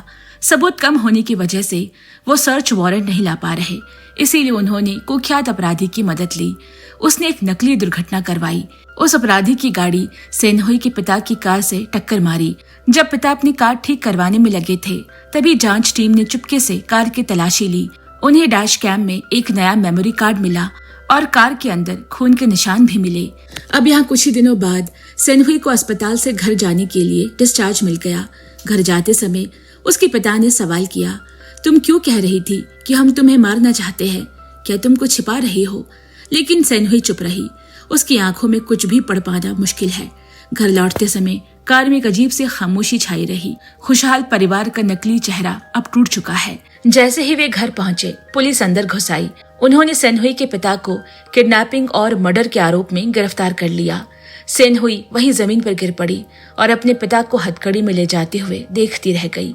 रात भर में खबर फैल गई, सेनहुई के पिता को सुयान के हत्या के शक में गिरफ्तार किया गया है। सुबह डीएनए रिपोर्ट आई और उसके कार में मिला खून सुयान का ही निकला। पूछताछ में सेनहुई के पिता ने कहा, जो कि एक बड़े वकील है, पूरी शांति से खुद को बेकसूर साबित बताता रहा। उसने दावा किया कि उसकी कार चोरी हुई थी और वो कानूनी पीछ पकड़ते हुए पुलिस से कह रहा है, पहले सुयान की लाश को ढूंढो, तब आरोप लगाना। लेकिन डिटेक्टिव शिन को उसकी बातों पर जरा भी भरोसा नहीं। तभी सेनहुई की माँ पुलिस स्टेशन पहुंची। वो अपने पति के लिए एक मजबूत एलिबाई लेकर आई है। उन्हें क्या पता कि इसी समय कहीं और एक बड़ा मोड़ आ रहा है। ह्यान यू, जो एक दिन पहले सेनहुई के दुर्घटना स्थल पर मौजूद था, उसे एक डरावना एहसास हुआ। उसे लगा कि सुयान ने ही सेनहुई को धक्का देकर दुर्घटना करवाई ताकि वो सेनहुई की जान बचा सके। इसीलिए उसने एक सुनसान गली में किसी से मिलने का इंतजाम किया। वो वहां पहुंचा तो उसे कोई परछाई में छिपा खड़ा दिखा, लेकिन इससे पहले कि वो उसे पहचान पाता, वो परछाई गायब हो गई। इधर डिटेक्टिव ली, जो अफसर शिन के साथ ही है, घटनास्थल पर पहुंचे और उन्हें हायून का सुयान के नाम पर छोड़ा हुआ मैसेज मिला। ली ने हायून से उस रहस्यमय शख्स के बारे में पूछा। उन्हें शक है कि शायद सुयान खतरे में है। हायून वहां से अलग होकर फिर उसी गली में लौटा। अचानक अंधेरे से किसी ने उस पर हमला कर दिया। उसे छुरा मारकर बुरी तरह घायल कर दिया गया। कम्युनिकेशन सिस्टम से मिली सूचना पर ली तुरंत वहां पहुंचा और एम्बुलेंस बुला ली। उसने डिटेक्टिव शिन को भी खबर दी, जो तुरंत अस्पताल की ओर भागे। बेहोश होने से पहले हानियो ने ली के कान में फुसफुसाया कि उसे सुयान नहीं मारा है, वो जिंदा है। इसका मतलब है कि सेनहुई के पिता पर लगे आरोप गलत साबित हो रहे हैं। शिन ने तुरंत ली को आदेश दिया, सुयान को ढूंढो, और वो खुद अस्पताल पहुंचा। उधर सेनहुई को इन घटनाओं की कोई जानकारी नहीं, लेकिन उसे अपने माता पिता पर शक और गहरा होता जा रहा है। उसे डर है कि वे सचमुच उसे मारना चाहते हैं। तभी धड़ाम की तेज आवाज हुई और उसने देखा कि उसके लिविंग रूम की खिड़की टूट गई। कुछ सेकंड बाद उसके बेडरूम से भी वैसे ही आवाज आई। घबराकर वो कमरे की ओर भागी। बेडरूम की खिड़की भी पूरी तरह टूट चुकी है। डर के मारे वहां से भागते हुए उसका पैर टूटे हुए कांच के टुकड़े पर पड़ गया। उसी समय हॉलवे के आखिर में एक साया दिखा। सेनह्यू लड़खड़ाते हुए बाहर की ओर भागी। आंगन में पहुंचते ही उसने एक जानी पहचानी आवाज सुनी, सुयान की। पलटकर देखने पर उसकी सबसे अच्छी दोस्त उसकी ओर दौड़ रही है, हाथ में खून से सना चाकू लेकर। उनकी नजरें मिली। फिर सुयान के चेहरे पर एक डरावनी मुस्कान फैल गई। उसने शांत स्वर में बोला, मैं हानियों से अभी अभी मिली हूँ। इतना कहकर उसने चाकू जमीन पर फेंक दिया और बोली, मैं तुम्हें इतनी आसानी से मरने नहीं दूंगी। सेनहुई वहीं ठिठक गई, डर और सदमे से जड़ होकर। सुयान ने पास पड़ा एक फावड़ा उठाया और जमीन पर जोर से दे मारा। सेनहुई घबरा कर चिल्लाई, हानियो कहाँ है? ये सुनकर सुयान का गुस्सा फट पड़ा। उसने वो फावड़ा उठाकर सेनह्यू पर वार कर दिया और सब कुछ काला हो गया। जब सेनहुई को होश आया, वो अपने कमरे में बंधी हुई है। उसके सामने सुयान खड़ी है। उसका चेहरा झुलसी हुई त्वचा से आधा ढका हुआ है। उसके हाथ में पेट्रोल भरा कैन है और वो कमरे में छिड़क रही है। ये उसका बदला लेने का समय है। सेनह्यू की आंखें डर से फैल गई। अब सब साफ है, सुयान उसे जिंदा जलाना चाहती है। कमरा पेट्रोल से भीग चुका है। सुयान अब अपने गुस्से को रोक नहीं पाई। वो चिल्लाई, तुमने वादा किया था कि पुलिस स्टेशन जाकर कहोगी कि यांग हो को तुमने मारा था, लेकिन तुमने ऐसा नहीं किया। मैं समझ सकती हूँ, लेकिन माफ नहीं कर सकती। तुमने मुझे मारने की कोशिश की। सेनह्यू ने समझाने की कोशिश की, लेकिन सुयान ने उसकी एक नहीं सुनी। उसने उसे थप्पड़ मारा और जोर जोर से रोने लगी, सेनह्यू को अपनी जिंदगी बर्बाद करने का इल्जाम देते हुए। सेनह्यू से शांति से बात करने की कोशिश करती, पर सुयान टूट चुकी है। उसने ये भी कबूल किया कि उसने यांग-ह्यू को मारा था और अब उसके जीवन का कोई मतलब नहीं रह गया। सेनहुई ने कांपती आवाज में कहा, यांग-हो मरा नहीं है। उस दिन जब हम वहां से गए थे, मेरी माँ ने अपनी आंखों से उसे जिंदा देखा था। लेकिन सुयान फिर भी नहीं मानी। उसने सेनहुई की माँ पर इल्जाम लगाया कि वो अपनी बेटी को बचाने के लिए या तो झूठ बोल रही है या सबूत नष्ट कर रही है। सेनहुई ने अपनी माँ का बचाव करने की पूरी कोशिश की, लेकिन सुयान गुस्से में अंधी हो चुकी है। वो चिल्लाई और सेनह्यू को जोर से धक्का देकर नीचे गिरा दिया। उसे पूरा विश्वास है कि उसके सबसे अच्छे दोस्त ने माता पिता के साजिश में हिस्सा लिया है। फिर उसने एक और चीज दिखाई, वही स्वान नेकलेस जो उसे सेनहुई के कमरे से मिला है। सेनहुई के पास इसका कोई जवाब नहीं। उसी समय ह्यानमिन, वही व्यक्ति जिसने पहले सेनहुई की मदद की थी, उसके घर पहुंच गया। कल की दुर्घटना के बाद सेनहुई को अपने माता पिता पर शक हो गया था, इसीलिए अस्पताल से ही उसने ह्यानमिन को घर बुलाया था। दरवाजा नहीं खुला तो ह्यानमिन दीवार चढ़कर अंदर आ गया। उसने टूटी हुई खिड़की देखी और चुपचाप सेनहुई के बेडरूम की ओर बढ़ा। सेनहुई ने उसे देखा और उसके मन में एक उम्मीद की किरण जागी। लेकिन सुयान का गुस्सा और बढ़ गया। उसने चाकू उठा लिया और धमकी दी कि अगर उसने एक भी कदम आगे बढ़ाया तो वह सेनहुई को मार देगी। लेकिन मिन ने कुछ और ही देखा। कमरा पेट्रोल से भरा हुआ है और जमीन पूरी तरह गीली है। और तभी अचानक मिन खिड़की के सहारे टिक गया। एक सिगरेट जलाई। सुयान डर गई। वो चिल्लाई, इसे अभी बुझाओ। लेकिन मिन ने उसकी बातों को अनसुना कर दिया। उसने सिगरेट को ऐसे फेंका जैसे कोई खेल हो। जैसे ही सिगरेट गीले पेट्रोल पर गिरी, पूरा कमरा आग के विशाल गोले में बदल गया। तेज लपटें उठने लगी और उसी आग की रोशनी में मिन, जिसे सेनहुई सबसे ज्यादा भरोसा करती थी, एक खूनी दुष्ट मुस्कान के साथ खड़ा है। सुयान जलती आग के बीच सेनहुई को बचाने में लगी रही, लेकिन उसी समय मिन ने उसके हाथ से चाकू छीन लिया और चाकू उस पर ही तान दिया। उसे दोबारा आग में धकेलने की कोशिश की।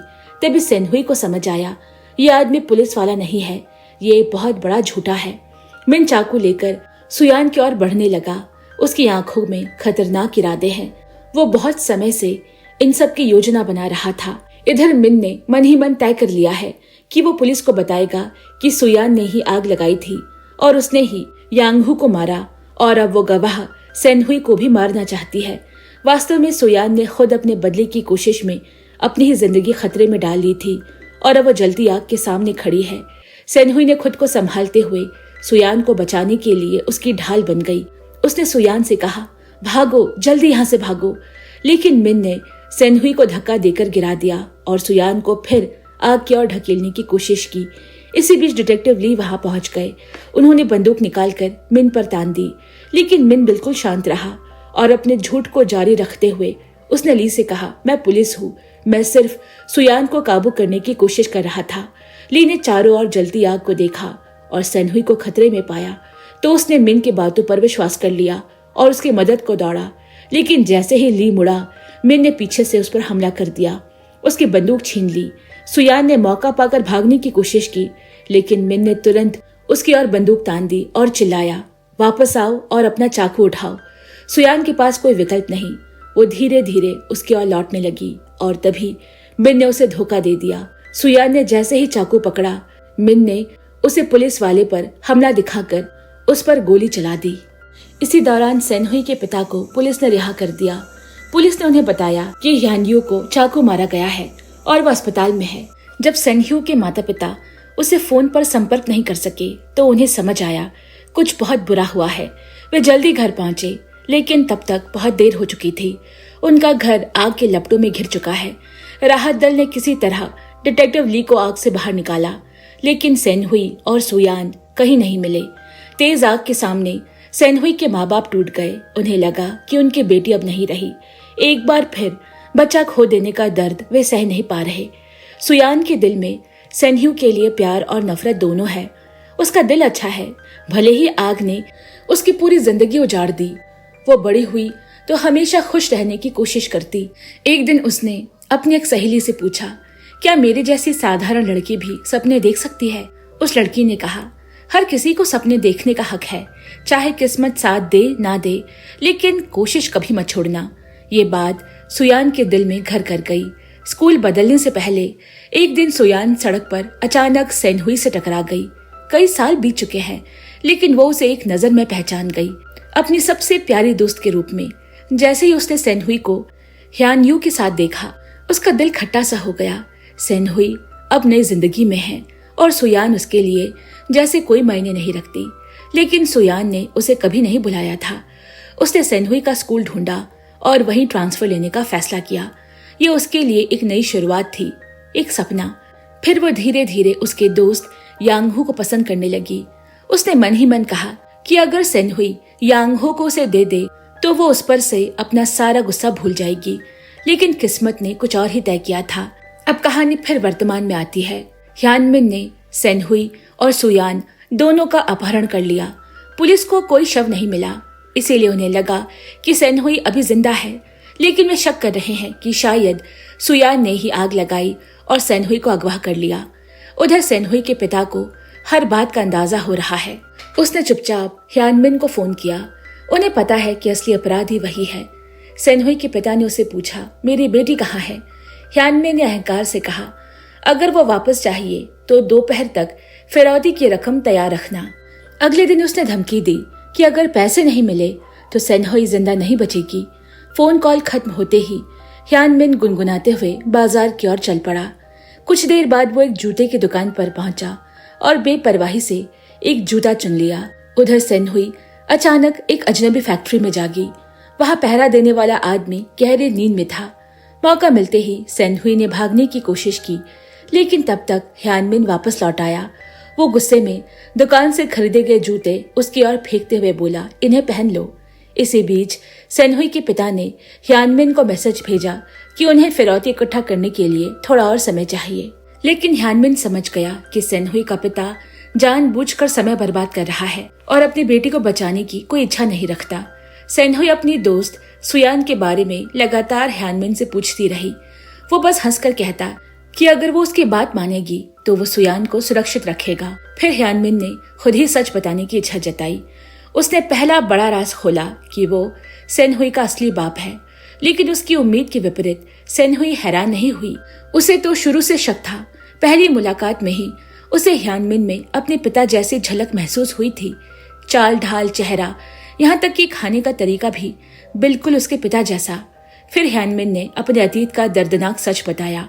सालों पहले सेनहुई के दत्तक माता पिता ने अपने ही बेटे को मार डाला और उस हत्या का झूठा इल्जाम उस पर लगा दिया, और कहीं मैं यह सच सबके सामने ना ले आऊं, इस डर से उन्होंने छोटी सेनहुई को गोद ले लिया ताकि उसे एक तरह के बंधक के रूप में इस्तेमाल कर सके और मैं चुप रहूं। जेल से रिहा होने के बाद दोस्तों की मदद से वो सेनहुई तक पहुंचा। उसे अपने बेटी को बड़ा होते देख बहुत खुशी हुई, लेकिन जैसे ही उसने उसके दत्तक माता पिता को देखा, उसकी सारी खुशी कड़वाहट में बदल गई। यही वो लोग हैं जिन्होंने मुझे फंसाया था। ह्यानमिन ने कहा कि वे लोग दुनिया के सामने बहुत भोले बनते हैं, लेकिन असल में छल और झूठे हैं। इसके बाद उसने बताया कि हत्या वाली रात से वो लगातार सेनहुई को बचाने की कोशिश कर रहा था। जब उसने सेनहुई को सुयान के पीछे भागते देखा तो उसे सब ठीक लगा, लेकिन अचानक यांगहो के घर से सुयान की चीख सुनाई दी। सेनहुई अंदर भागी, लेकिन ह्यानमिन बाहर ही रुक गया क्योंकि उसे डर था कि कोई उसे पहचान न ले। उस रात उसने सेनहुई को यांगहो के घर से बाहर निकलते देखा। उसके कपड़े खून से सने थे। ह्यानमिन पूरी रात सेनहुई के घर के बाहर छिपा रहा। तभी उसने देखा कि सेनहुई की माँ भी यांगहो के घर गई और फिर जल्दी ही वापस लौट आई। उसे शक हुआ। डर और शक से भरा हुआ ह्यानमिन यांगहो के घर के बाहर ही नजर रखने लगा। आखिरकार ह्यानमिन को पता चला कि सेनहुई की माँ भोर में वापस यांगहो के घर गई थी। उसे लगा कि वहां कुछ बचा कुचा सबूत साफ करने आई है, और सच में उसके जाने के कुछ ही देर बाद यांगहो के घर में आग लग गई। अगले दिन ह्यानमिन ने सेनहुई के दत्तक माता पिता का सामना किया। उसने उन्हें सब कुछ बता दिया जो उसने देखा था। उन्होंने उसे धमकाते हुए कहा कि उन्हें ये सब सेनहुई के भले के लिए किया है। कम से कम अब उनके अनुसार सेनहुई जेल नहीं जाएगी। इस मुलाकात से साफ हो गया कि सेनहुई के दत्तक माता पिता अभी उसे एक बंधक की तरह इस्तेमाल कर रहे हैं। दूसरी तरफ उस दिन सेनहुई के पिता ने कमरे के बाहर से सुयान और अपने बेटी की बातचीत सुन ली थी। उन्हें पता चला कि सुयान भी गवाह को खत्म करने की योजना बना रही है। उसने तुरंत ह्यानमिन को आदेश दिया कि वो सुयान को संभाले, लेकिन ह्यानमिन ने ये करने से साफ मना कर दिया। तभी दत्तक पिता ने उसकी पुरानी सजा को हथियार बनाकर उसे धमकाया। उसी झूठे आरोप से उसने उसके बेटे को मारा था। उन्होंने कहा कि अगर उसने उसकी बात नहीं मानी तो सेनहुई की जिंदगी बर्बाद कर दी जाएगी। अपनी बेटी की सुरक्षा के डर से ह्यानमिन मजबूर हो गया और मान गया। सेनहुई के सामने उसका असली पिता सारा दोष उसके दत्तक माता पिता पर डालता रहा, लेकिन दत्तक माता पिता की कहानी बिल्कुल उल्टी है। दोनों की बातें एक दूसरे से मेल नहीं खाती। इसी बीच यांगहो के घर की आग में डिटेक्टिव ली ने जान गंवा दी। उनके अंतिम संस्कार में डिटेक्टिव शीन दुख से टूट चुका है। कुछ ही दिन पहले ली ने शीन को एक लाइटर तोहफे में दिया था। अब उसी लाइटर को देखकर शिन के दिल में दुख के साथ साथ गुस्सा और अन्याय की आग भी जल उठी। शिन को यकीन है कि सुयान ने ही आग लगाई है और सेनहुई को अगवा किया है। उसे शक है कि सुयान के साथ और भी कोई शामिल है। तभी सेनहुई के माता पिता उसके पास आए और एक सुराग दिया। उन्होंने कहा कि सुयान गुनहगार नहीं है और सेनहुई फिलहाल सुरक्षित है। पूछताछ में उन्होंने असली सच बताया। डिटेक्टिव ली को सुयान ने नहीं बल्कि ह्यानमिन ने मारा है।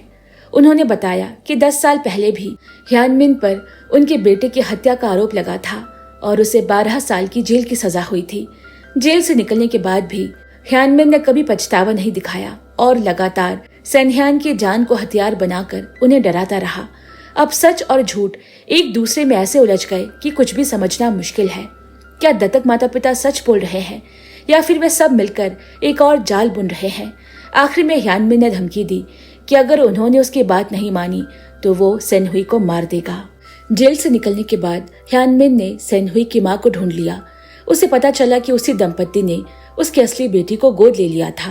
ह्यानमिन ने साफ कहा कि उसके लिए सेनहुई सिर्फ उनके दुश्मन की बेटी है और अब वो उसे पैसे ऐंठने के लिए इस्तेमाल कर रहा है।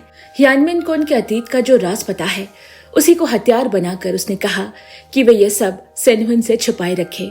अब हत्या वाली रात ह्यानमिन सेनहुई की मां पर नजर रख रहा था। सेनहुई की मां यांगहो के घर भाग कर आई ये देखने के लिए कि वो ठीक है या नहीं, लेकिन यांगहो पहले ही मर चुका था।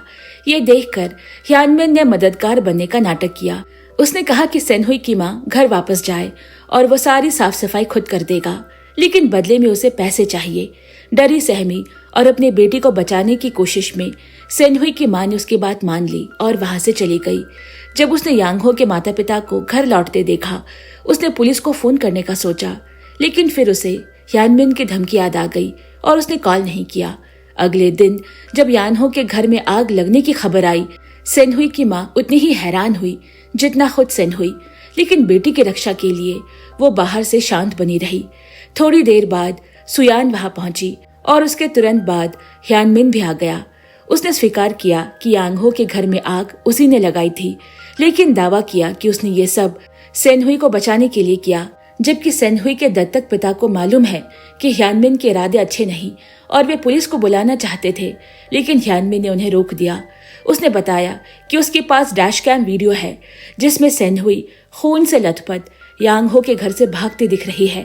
वीडियो में सेनहुई के दत्तक मां भी अंदर जाती है और बाहर आते हुए दिखाई देती है। अगर पुलिस इस वीडियो को देख लेती है तो सेनहुई यांगहो की हत्या की मुख्य संदिग्ध बन जाएगी। यानमिन ने सेनहुई और सुयान की बातचीत भी सुन ली थी। उसे पता चला कि सुयान हत्या के बारे में जानती है। जब दत्तक पिता परेशान होकर पुलिस को कॉल करना चाहते थे, तब यानमिन ने उनकी कार की चाबी उठा ली। उसने कहा कि वो सेनहुई की रक्षा करना चाहता है और सुयान को रोकने जा रहा है। दत्तक पिता ने पूछा कि उसने आग क्यों लगाई, लेकिन यानमिन ने कोई पछतावा नहीं दिखाया। उसने कहा, अगर तुम नहीं चाहते कि सेनहुई जेल में मेरे जैसा अपराधी बन जाए तो बीच में मत पड़ो। यह कहकर यानमिन कार लेकर तुरंत सुयान के पीछे निकल गया। दत्तक पिता अपनी बेटी की रक्षा करना चाहता था, लेकिन बार बार धमकियों की वजह से वो मजबूर था और उसने उसे जाने दिया। लगातार दबाव और डर में जीते जीते अंत में दत्तक पिता ने फैसला किया कि सेनहुई को विदेश भेज दिया जाए, लेकिन मां अभी भी डरी हुई थी। उसे डर है कि यानमिन सेनहुई को नुकसान पहुंचाएगा, इसीलिए उसने पहले ही कदम उठाने का फैसला किया। उसे पता था कि यानमिन और सेनहुई दोनों को मूंगफलियों से एलर्जी है, इसीलिए उसने पीनट बटर खरीदा और सोच लिया कि वो इसका इस्तेमाल यानमिन के खिलाफ करेगी। लेकिन सेनहुई ने उनकी बातचीत का गलत मतलब निकाल लिया। उसे लगा कि उसके माता पिता ही उसे मारने वाले हैं। बाद में दत्तक मां ने पुलिस को सब सच बता दिया। उसने माना कि वो और उसका पति यानमिन की धमकियों से लगभग पागल होने की कगार पर पहुंच गए थे। अफसर शिन ने उनकी बात पर भरोसा किया और तुरंत एक स्वॉट टीम भेजी, जहां यानमिन ने सेनहुई को बंधक बनाया हुआ है। यानमिन अब और बेचैन और गुस्से में है। उसने मां को फोन करके चिल्लाते हुए पूछा कि फिरौती के पैसे कब भेजे जाएंगे। पुलिस के निर्देश पर मां ने उसे बहलाते हुए समय बताया। इससे यानमिन वहीं रुका रहा जिससे पुलिस उसे ढूंढ पाई। कॉल खत्म होने की थोड़ी देर बाद स्वॉट टीम ने इमारत के अंदर यानमिन और सेनहुई को ढूंढ लिया, लेकिन उनके और यानमिन के बीच एक रुकावट आने की वजह से वो साफ निशाना नहीं लगा पा रहे। तभी दत्तक पिता ने कहा कि वे बातचीत करने के लिए अंदर जाना चाहते हैं, क्योंकि एक पिता होने के नाते मुझे अपनी बेटी को बचाना ही होगा। अफसर शिन खुद भी एक पिता है, इसीलिए वो उसकी भावना समझ गया और जोखिम होने के बावजूद उसकी मदद के लिए राजी हो गया। इमारत के अंदर यानमिन ने अपनी असली बेटी सुयान से कहा कि उसके गोद लिए हुए माता पिता सिर्फ उसे खिलौने की तरह देखते हैं। उसने कहा कि जब वो उसके किसी काम की नहीं रहेगी वो उसे फेंक देंगे। सेनह्यू को उसकी बात सुनकर शक तो हुआ, लेकिन वह दिल में अब भी मानती है कि उसके माँ बाप ऐसे लोग नहीं हो सकते। तभी दत्तक पिता इमारत में दाखिल हुए। यानमिन ने उन्हें देखते ही सेनहुई पर बंदूक तान दी और फिरौती का पैसा मांगा। पिता ने पैसों का बैग उसकी तरफ फेंक दिया, लेकिन यानमिन अचानक चिल्लाया कि उसे पैसों की जरूरत नहीं, उसे तो इस अमीर और नाइंसाफ दुनिया से बदला लेना है। उसी समय सामने वाली इमारत से गोली चली। ये स्वॉट टीम है। गोली यानमिन को लगी और वो घायल हो गया। वो दर्द में अपनी बेटी को पुकारने लगा। सेनहुई दौड़कर पहले अपने दत्तक पिता की तरफ गई, लेकिन फिर रुककर पीछे देखा। अपने असली पिता को खून से लथपथ तड़पते हुए उसकी आंखों में दर्द भर गया। सबकी हैरानी के बीच यानमिन ने फिर बेरहमी से अपनी बेटी को पकड़ लिया और उसे दोबारा बंधक बना लिया। वो उसे खींचते हुए कोने में ले गया और अभी भी बंदूक उसके सिर पर है। सेनहुई रोते हुए उसके घाव पर हाथ रखकर खून रोकने की कोशिश कर रही है। अपनी रोती हुई बेटी को देखकर यानमिन का दिल एक पल के लिए पिघल गया। उसे वो मीठे पल याद आने लगे जब उसकी पत्नी की मौत के बाद वो और उसकी छोटी सी सेनहुई एक दूसरे का सहारा बने थे। गरीबी के बावजूद वे हंसी खुशी जीने की कोशिश करते थे वो उसे मेला ले जाता, सस्ता लेकिन गर्म खाना खिलाता। उनके दिन कठिन जरूर थे पर प्यार से भरे थे। लेकिन उनकी खुशी ज्यादा देर टिक नहीं पाई। एक दिन पैसों की सख्त जरूरत होने पर हियानमिन ने अपनी छोटी बेटी को उसकी दादी के पास छोड़ा और वादा किया कि वो बहुत सारा पैसा कमा कर वापस आएगा। लेकिन पैसा कमाना आसान नहीं था। लालच में वो घुड़दौड़ पर जुआ खेलने लगा और सब हार गया। उस रात टूटे मन से उसने एक शराबी आदमी को लूटा पर पकड़ा गया। पहले से ही उसके पास आपराधिक रिकॉर्ड थे, इसीलिए मामला सीधा कोर्ट तक पहुंच गया। सजा से बचने के लिए हियानमिन ने सरकारी वकील से दया पाने की कोशिश की। उसे वकील की मेज पर परिवार की तस्वीर दिखी और पता चला कि वो अपने परिवार को बहुत महत्व देता है। हियानमिन ने तुरंत अपनी दुख भरी कहानी सुनानी शुरू की। बीमार माँ, छोटी बेटी, गरीबी और लाचारगी। और हैरानी की बात, उसकी कहानी असर कर गई। प्रोसिक्यूटर ने उसकी चोरी के मामले को हल्का करने का फैसला किया। लेकिन सबसे बड़ा खुलासा ये था कि वो प्रोसिक्यूटर वह व्यक्ति था जो बाद में सेनहुई का गोद लेने वाला पिता बना। और उससे भी अजीब बात, गोद लेते हुए पिता और असली पिता दोनों के नाम एक जैसे थे। हियानमिन बाहर से मुस्कुराया लेकिन अंदर से वो जल रहा था। दोनों पिता थे, दोनों के नाम एक थे, लेकिन किस्मत ने एक को सम्मान दिया और दूसरे को तिरस्कार। उस रात हियानमिन ने अपने कुछ गुंडे दोस्तों को बुलाया और उस प्रोसिक्यूटर का पीछा करते हुए एक बार में पहुंच गए। और जैसे ही वो बाहर निकला, हियानमिन ने उन पर हमला कर दिया। उन्हें बेहोश करके उनका पहचान पत्र यानी आईडी चुरा लिया। उसी दिन से सेनह्योन को दत्तक लेने वाले पिता हियानमिन के लिए पैसे कमाई का जरिया बन गया और यहीं से पूरी घटनाओं की कड़ी शुरू हुई। वर्तमान में जब हियानमिन इन सब बातों को याद कर रहा था, तभी अचानक दत्तक पिता ने उस पर झपटा मारा और बंदूक पकड़ ली। दोनों में जबरदस्त लड़ाई होने लगी। किसी की भी पकड़ मजबूत नहीं हो पा रही। जब हियानमिन बंदूक दोबारा हथियाने ही वाला था, उसी पल दत्तक पिता ने पूरी ताकत लगाकर उसे दबोच लिया।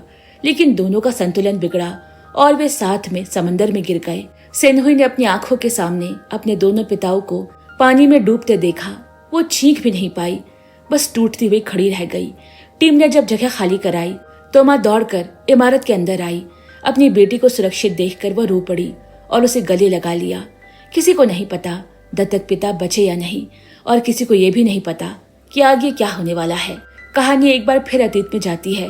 उस रात जब हियानमिन ने पहली बार प्रोसिक्यूटर यानी दत्तक पिता पर हमला किया था, उसने उनका बिजनेस कार्ड चुरा लिया था। अगले दिन वो अपनी बेटी सोहियान को अस्पताल ले गया ताकि वो संजोग से प्रोसिक्यूटर के परिवार से मिले। प्रोसिक्यूटर भी इस आदमी को देखकर खुश हुआ और अपने बेटे से कहा कि वो सेनहुई का ध्यान रखे। इसी बातचीत के दौरान हियानमिन बहाना बनाकर बाहर गया और सुपरमार्केट से ऐसे स्नैक्स खरीदे जिसमें पीनट्स यानी मूंगफली है। उसे पता है कि उसकी बेटी को उसी की तरह पीनट से गंभीर एलर्जी है। फिर वो स्नैक्स ले जाकर उन दोनों बच्चों को थमा दिया। प्रोसिक्यूटर का बेटा, जिसे एलर्जी के बारे में नहीं पता था, ने सेनहुई को पैकेट खोल दिया। सब कुछ हियानमिन की प्लानिंग के मुताबिक हुआ। सेनहुई ने वो पीनट वाली चॉकलेट खाई और तुरंत बेहोश होकर गिर पड़ी। लेकिन समय रहते अस्पताल में पहुंचने के कारण उसकी जान बच गई। अस्पताल में भी हियानमिन ने फिर वही भूमिका निभाई। गरीब, असहाय, दुख से टूटा हुआ पिता। उसने संकेत दिया कि वो इतने महंगे इलाज का खर्च नहीं उठा सकता। दयालु और भावनात्मक प्रोसिक्यूटर ने उसकी हालत देखकर तुरंत उससे बीमा पॉलिसी खरीद ली। यहाँ तक कि दफ्तर के अपने साथियों को भी उसकी बीमा योजना लेने की सलाह दी। सबको ये लगा कि वो एक गरीब आदमी की मदद कर रहे हैं। हियानमिन झूठे आंसू बहाता रहा और धन्यवाद देने का नाटक करता रहा। इसके बाद वो प्रोसिक्यूटर की पत्नी के क्लिनिक पहुंचा, जो एक मनोवैज्ञानिक थी।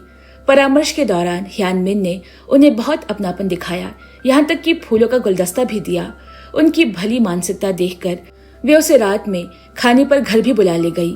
आसपास के लोग बार बार चेतावनी देते रहे कि हियानमिन एक अपराधी है, उससे दूरी रखनी चाहिए। लेकिन उसके मीठे व्यवहार ने प्रोसिक्यूटर दंपति को यह विश्वास दिला दिया कि वह बदल चुका है और अपने बेटी के लिए मेहनत कर रहा है। उसे बिल्कुल अंदाजा नहीं था कि वो उनके बिजनेस कार्ड का इस्तेमाल पूरे शहर में धोखाधड़ी करने के लिए कर रहा है।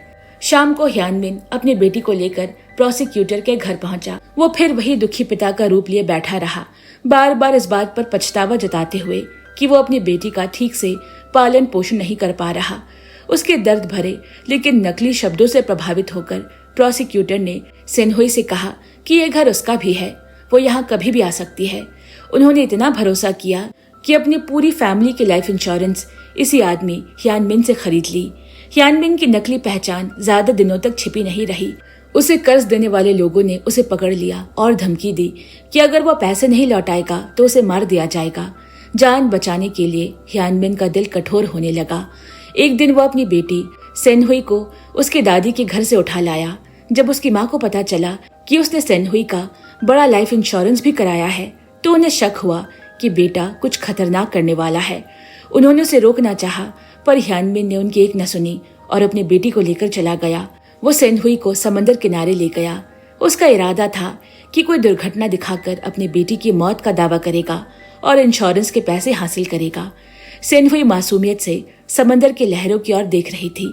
उसे नहीं पता था कि उसके पिता क्या सोच रहे हैं, लेकिन वो इतनी प्यारी और आज्ञाकारी थी कि हियानमिन का दिल पसीज गया। वो ये घिनौना काम नहीं कर पाया। उसी समय उसका कर्जदार का फोन आया। उस आदमी ने बताया कि वो हियानमिन पर नजर रख रहा है और उसे समझ आ गया है कि वो बेटी को मारकर इंश्योरेंस वाली रकम हथियाना चाहता है। उसने कहा, अगर ये प्लान कर रहे हो तो एक गवाह जरूर रखो, नहीं तो इंश्योरेंस कंपनी कभी पैसे नहीं देगी। तभी किस्मत से प्रोसिक्यूटर का परिवार भी उसी बीच पर घूमने आया। हियानमिन को यह सही मौका दिखा। किसी प्रोसिक्यूटर से बेहतर गवाह और कौन हो सकता है। वो अपनी बेटी को किनारे एक नई जगह ले गया और उसे मारने की तैयारी करने लगा। लेकिन तभी प्रोसिक्यूटर का बेटा पीछे से आकर सेनहुई को बुलाने लगा। सेनहुई मुड़ी और अपने पिता को देखने लगी। उसकी मासूम आंखों ने हियानमिन को दोबारा रोक दिया। हियानमिन दुविधा में फंसा हुआ है। अगर वो अपनी बेटी को ना मारे तो कर्जदार उसे खत्म कर देंगे। अपने आप को बचाने के लिए उसे बेटी को मारना होगा। इस संघर्ष में वो टूट रहा था। इसी दौरान प्रोसिक्यूटर ने उसकी बेचैनी देखी। वो उसके पास आए और बोले कि वो अपने मन की बात बताए। उन्होंने पूछा कि बचपन में उसका कोई सपना था क्या। हियानमिन ने सच कहा, मेरा कोई सपना नहीं, अगर कुछ था तो बस जीने की इच्छा थी। प्रोसिक्यूटर ने सहानुभूति दिखाई और कहा, जीवन आसान नहीं होता, मैं भी अपनी बेटी की वजह से जीता हूँ, तुम भी अपनी बेटी के लिए जीना सीखो। प्रोसिक्यूटर का परिवार समंदर किनारे खेल रहा था। इस दृश्य ने हियानमिन को वर्षों बाद एक गर्माहट महसूस कराई। वो समझ गया कि वो अपनी बेटी को मार नहीं सकता, लेकिन उसके कर्जदार फिर धमकी देने लगे। जान बचाने के लिए वो जल्दी ही पैसा जुटाने के लिए तैयार हो गया। हियानमिन ने गलत रास्ता चुना। उसने अपनी बेची हुई बीमा पॉलिसियों के सारी किश्तें चोरी छिपे अपने खाते में डाल ली। प्रोसिक्यूटर के दफ्तर के लोगों ने ये धोखा पकड़ लिया। वे सब नाराज हुए। प्रोसिक्यूटर ने सभी से माफी मांगी और कहा कि शायद हियानमिन को एक और मौका मिलना चाहिए। उन्हें लगा कि हियानमिन शायद सच में सुधर गया है। कुछ दिन बाद हियानमिन ने प्रोसिक्यूटर को बुलाया और कहा कि उसे पक्का रोजगार मिल गया है और वो चाहता है कि प्रोसिक्यूटर कभी उसके नए ऑफिस आए। इस बार वो झूठ नहीं बोल रहा था। प्रोसिक्यूटर की बातों ने उसके मन को छू लिया था। वो सचमुच नई जिंदगी शुरू करना चाहता था। उसे एक पेंट की दुकान में नौकरी मिल गई थी। अब वो कर्ज चुकाकर अपनी बेटी के साथ शांतिपूर्वक जीना चाहता था। बुलाने से पहले हियानमिन ने अपने ऑफिस की खराब वायरिंग ठीक करने के लिए एक इलेक्ट्रीशियन को बुलाया। इलेक्ट्रीशियन ने बताया कि सारी वायरिंग पुरानी हो चुकी है और पूरी तरह बदलनी पड़ेगी। उसने ये भी चेतावनी दी कि ऑफिस में हर तरफ पेंट और ज्वलनशील सामान रखा है, जिससे आग लगने का खतरा बहुत ज्यादा है। लेकिन हियानमिन को लगा कि वो उससे ज्यादा पैसा ऐंठना चाहता है। गुस्से में उसे भला बुरा कहकर ऑफिस से भगा दिया। उस दिन के बाद प्रोसिक्यूटर, जो हमेशा उस पर भरोसा करता था, हियानमिन से मिलने ऑफिस आया। हियानमिन ने मुस्कुराकर उसका स्वागत किया और अपनी पेंट बेचने वाली नौकरी का जिक्र करते हुए संकेत दिया कि वो आर्थिक रूप से परेशान है। शायद वो चाहता है कि प्रोसिक्यूटर उसकी मदद करे, लेकिन प्रोसिक्यूटर का चेहरा गंभीर हो गया। उसने सामने बैठकर सीधे कहा कि उसे हियानमिन के बीमा धोखाधड़ी के बारे में सब पता चल चुका है। हियानमिन बार बार माफी मांगता रहा, लेकिन इस बार प्रोसिक्यूटर के दिल में गहरी निराशा है। वो हमेशा मानता था कि अगर हियानमिन को थोड़ा सहारा मिले तो वो बदल सकता है, एक अच्छा इंसान बन सकता है। अब उसने कठोर आवाज में कहा, सारा पैसा तुरंत लौटाओ, वरना मुझे सार्वजनिक करना पड़ेगा और तुम्हारे खिलाफ धोखाधड़ी का मामला चलाना पड़ेगा। उस रात घर लौटते समय प्रोसिक्यूटर बेहद दुखी था। उसने अपनी पत्नी से कहा कि शायद उनसे गलती हो गई। वो चाहता था कि हियानमिन बदल जाए, लेकिन अब उसे उस पर विश्वास नहीं रहा। उधर हियानमिन को उसके कर्जदारों ने पकड़ लिया। उसे फिर धमकाया। मौत के बिल्कुल करीब खड़ा ह्यानमिन मजबूरी में झुक गया और वादा किया कि वो पैसे जुटा लेगा। कर्जदार ने उसे 3 दिनों की मोहलत दी। अगर पैसे नहीं मिले तो उसकी जान ले ली जाएगी। अब ह्यानमिन की हालत बेहद निराशजनक हो चुकी थी। प्रोसिक्यूटर भी अब उसकी मदद को तैयार नहीं। कोई रास्ता नहीं बचा था। अपनी सोई हुई बेटी सेनहुई को देखकर ह्यानमिन रोने लगा। वो जानता था कि उसके पास समय बहुत कम है। घबराहट में उसने अपनी कार निकाली और सेनहुई को लेकर प्रोसिक्यूटर के बेटे सांगहो के स्कूल पहुंचा। सांगहो को वहां से लाया और उसे कहा कि वो उसे एक छोटा सा काम करवाना है। फिर दोनों बच्चों को अपने पेंट वाले गोदाम में ले गया। सांगहो और सेनहुई मासूमियत से खेलते रहे, जबकि ह्यानमिन भीतर ही भीतर अपने आखिरी कदम का फैसला कर चुका था। वो 2 गिलास पानी लेकर आया। सांगहो ने बिना किसी शक के पानी पी लिया। कुछ ही देर बाद वो बेहोश होकर गिर पड़ा, बिल्कुल अनजान कि ये उसका आखिरी दिन होगा। जब बेटे ने माँ का फोन नहीं उठाया तो घबराकर उसने प्रोसिक्यूटर यानी अपने पति को फोन किया, लेकिन प्रोसिक्यूटर ने हल्के में कहा कि शायद सांगहो दोस्तों के साथ होगा। उसी समय पुलिस को एक अपराधी मिला जिसने सच उगल दिया कि ह्यानमिन कई जगह खुद को प्रोसिक्यूटर बताकर लोगों को ठग रहा है। ये सुनकर प्रोसिक्यूटर पिता का सब्र टूट गया। उन्होंने तुरंत पुलिस को बुलाया और ह्यानमिन को गिरफ्तार करवा दिया। ह्यानमिन को पकड़कर पुलिस उसे पेंट वाले गोदाम पर ले गई, लेकिन वहां कोई नहीं मिला। किसी को यह अंदाजा भी नहीं था कि प्रोसिक्यूटर का अपना बेटा उसी गोदाम में बेहोश पड़ा हुआ है। थाने में जब उसे पूछताछ हुई और पूछा गया कि वो प्रोसिक्यूटर के नाम पर क्यों धोखा दे रहा था, तो ह्यानमिन ने एक ठंडी मुस्कान के साथ बताया कि उसने उसके बेटे का अपहरण किया है। पिता गुस्से से पागल हो उठा। उसने ह्यानमिन को मारा पीटा और उससे सच उगलवाने की कोशिश की, लेकिन ह्यानमिन हंसता रहा, कुछ भी बताने को तैयार नहीं। प्रोसिक्यूटर के बेटे को ढूंढने की कोशिश में पुलिस आखिरकार ह्यानमिन का फोन ढूंढ पाई। उसका आखिरी लोकेशन पेंट स्टोर ही था। पिता को अचानक एक बात याद आई। कुछ दिन पहले जब वे पेंट स्टोर गए थे तो उन्होंने देखा था कि वेयरहाउस के पीछे एक जगह खाली थी जहां पहले एक कैबिनेट बना था। उसी पल उनके भीतर एक डर की लहर दौड़ गई। क्या वही जगह है जहां उसने सांगहो को छिपाया है? बिना समय गवाए वो वहां के लिए दौड़ पड़ा। उधर सांगहो बेहोशी से जागा तो देखा कि सेनहुई अभी तक बेसुध पड़ी है। उसने घबराकर वेयरहाउस की लाइट ऑन करने की कोशिश की, लेकिन पुरानी तारे होने की वजह से वहां शॉर्ट सर्किट हो गया और चिंगारियां निकलकर आग पकड़ लेती है।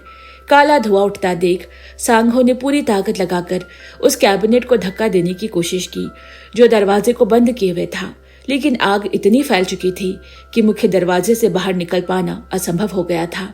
जिंदा बचने की आखिरी कोशिश में सांगहो ने ऊपर की एक ऊंची खिड़की को तोड़ी। उसने सेनहुई को, जो अभी थोड़ा होश में आई थी, अपनी बाहों में उठाया और खिड़की से बाहर धकेल दिया, लेकिन खुद को निकालने से पहले ही सारी दुकान भयंकर धमाके के साथ फट पड़ी। आग ने सांगहो को पूरी तरह निगल लिया। जब उसके माता पिता वहां पहुंचे तब तक सब खत्म हो चुका था। पेंट स्टोर जलकर राख हो चुका था। फायर फाइटर सिर्फ एक बच्चे को बाहर लाते हुए दिखा। वे दौड़ पड़े, लेकिन वो बच्चा उनका बेटा नहीं, सेनहुई थी। माँ टूटकर वहीं ढह गई। पिता की आंखों में बची अंतिम उम्मीद भी बुझ गई। समय बीतता गया। आग की खबर सुर्खियों से गायब हो गई, मगर लोगों की फुसफुसाहटें थमी नहीं। कुछ लोग प्रोसिक्यूटर पर उंगली उठाने लगे क्योंकि उन्होंने बदले में अपनी ताकत का गलत इस्तेमाल किया। ह्यानमिन भी पकड़े जाने के बावजूद अपहरण की बात को अस्वीकार करता रहा। उल्टा आग में घी डालने जैसा हुआ जब ये पता चला कि सांगहो की मौत से ठीक पहले उसके प्रोसिक्यूटर माता पिता ने उसके नाम पर भारी भरकम बीमा पॉलिसी खरीदी थी, यानी कि वही इंश्योरेंस पॉलिसी जो उन्होंने ह्यानमिन की मदद के लिए उससे खरीदी थी। अब लोगों को शक होने लगा कि कहीं उन्होंने खुद तो अपने बेटे को नहीं मारा ताकि वो इंश्योरेंस का पैसा हड़प सके। उधर छोटी सेनहुई, जिसके पास अब कुछ बचा नहीं था, उसे अनाथालय भेज दिया गया। सांगहो की माँ अक्सर उससे मिलने आया करती। हर बार सेनहुई में उन्हें अपने बेटे की झलक दिखाई देती। वही उनकी मुलाकात हुई सुयान से, एक समझदार लड़की। सेनहुई को अकेला देखकर उन्होंने सियान से कहा कि वो उसकी दोस्त बन जाए। कुछ समय बाद सांगहो के माता पिता सोह्योन को गोद लेने का फैसला करते हैं। उनके लिए वो अपने दुश्मन की बेटी नहीं, बल्कि वो बच्ची थी जिसे उनके बेटे ने आखिरी सांस तक बचाया था। उस दिन माँ ने सेनहुई को गले लगाया। उसे नया घर, नई उम्मीदें और एक टूटा हुआ परिवार फिर जोड़ने की इच्छा मिली। लगता है कि सब ठीक होने लगा था, लेकिन ह्यानमिन ने फिर सब कुछ तबाह कर दिया। अपहरण के बाद जब माँ और सेनहुई मिले तो दोनों रो पड़े। दोनों एक दूसरे को कसकर पकड़े हुए। माँ के लिए आज भी सेनहुई उसकी सबसे प्यारी बेटी है। अपहरण स्थल पर पुलिस को सुयॉन भी गंभीर हालत में मिली और दत्तक पिता पुलिस के द्वारा फेंकी गई लाइफ जैकेट से किसी तरह बच गए।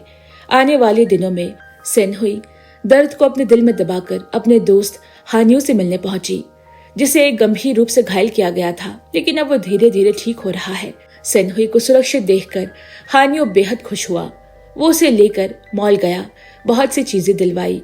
सेनहुई ने कहा कि वो अपने गोद लेने वाले माता पिता के लिए कुछ खास पकाना चाहती है, ताकि उनके लिए अपना आभार व्यक्त कर सके।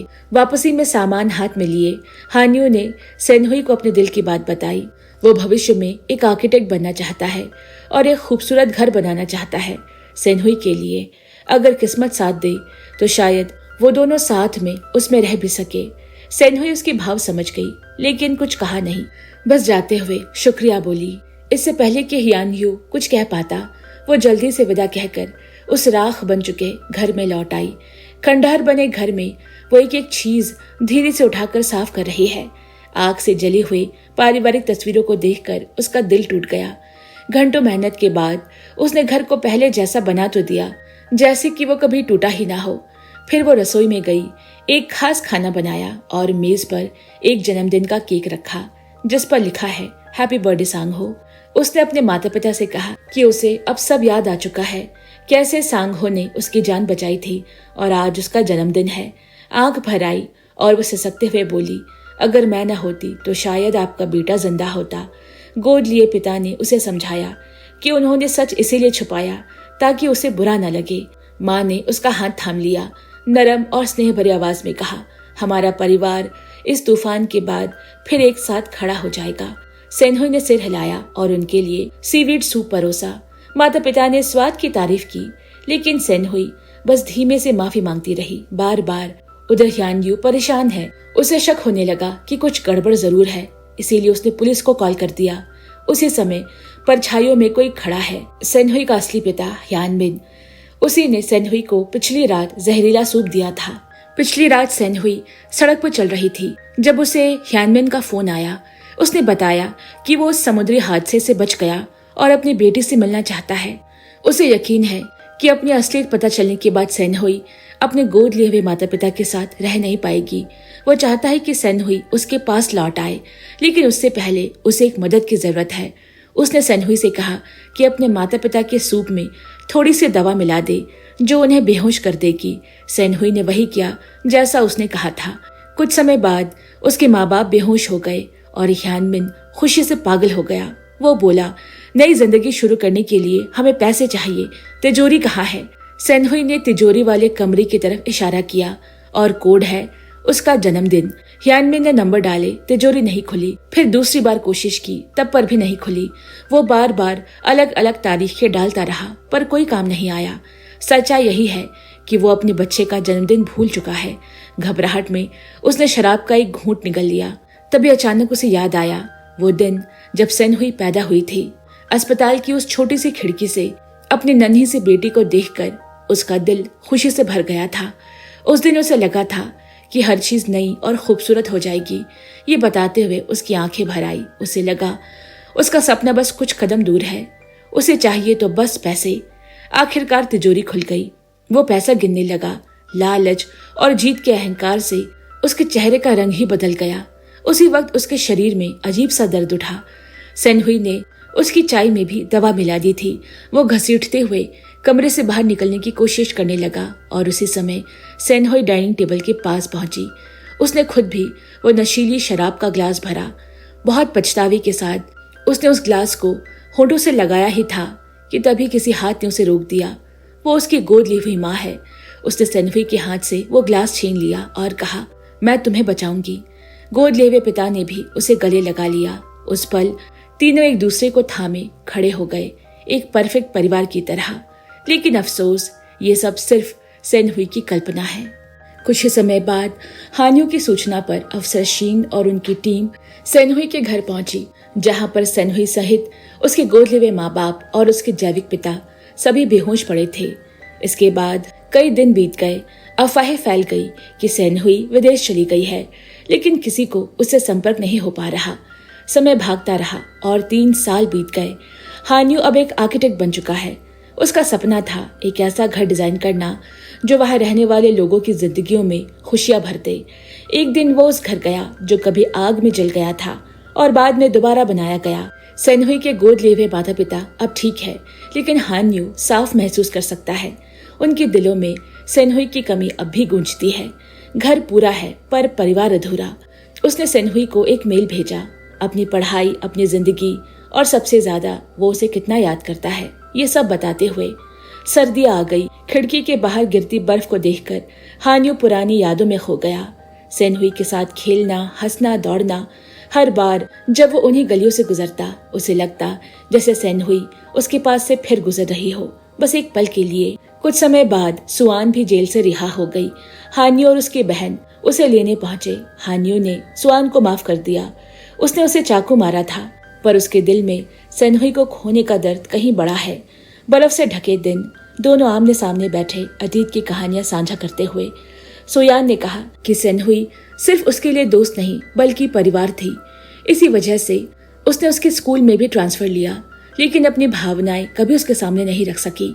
हान्यू ने उसे दिलासा दिया, जब सेनहुई वापस आएगी तुम मुझसे सब कहना।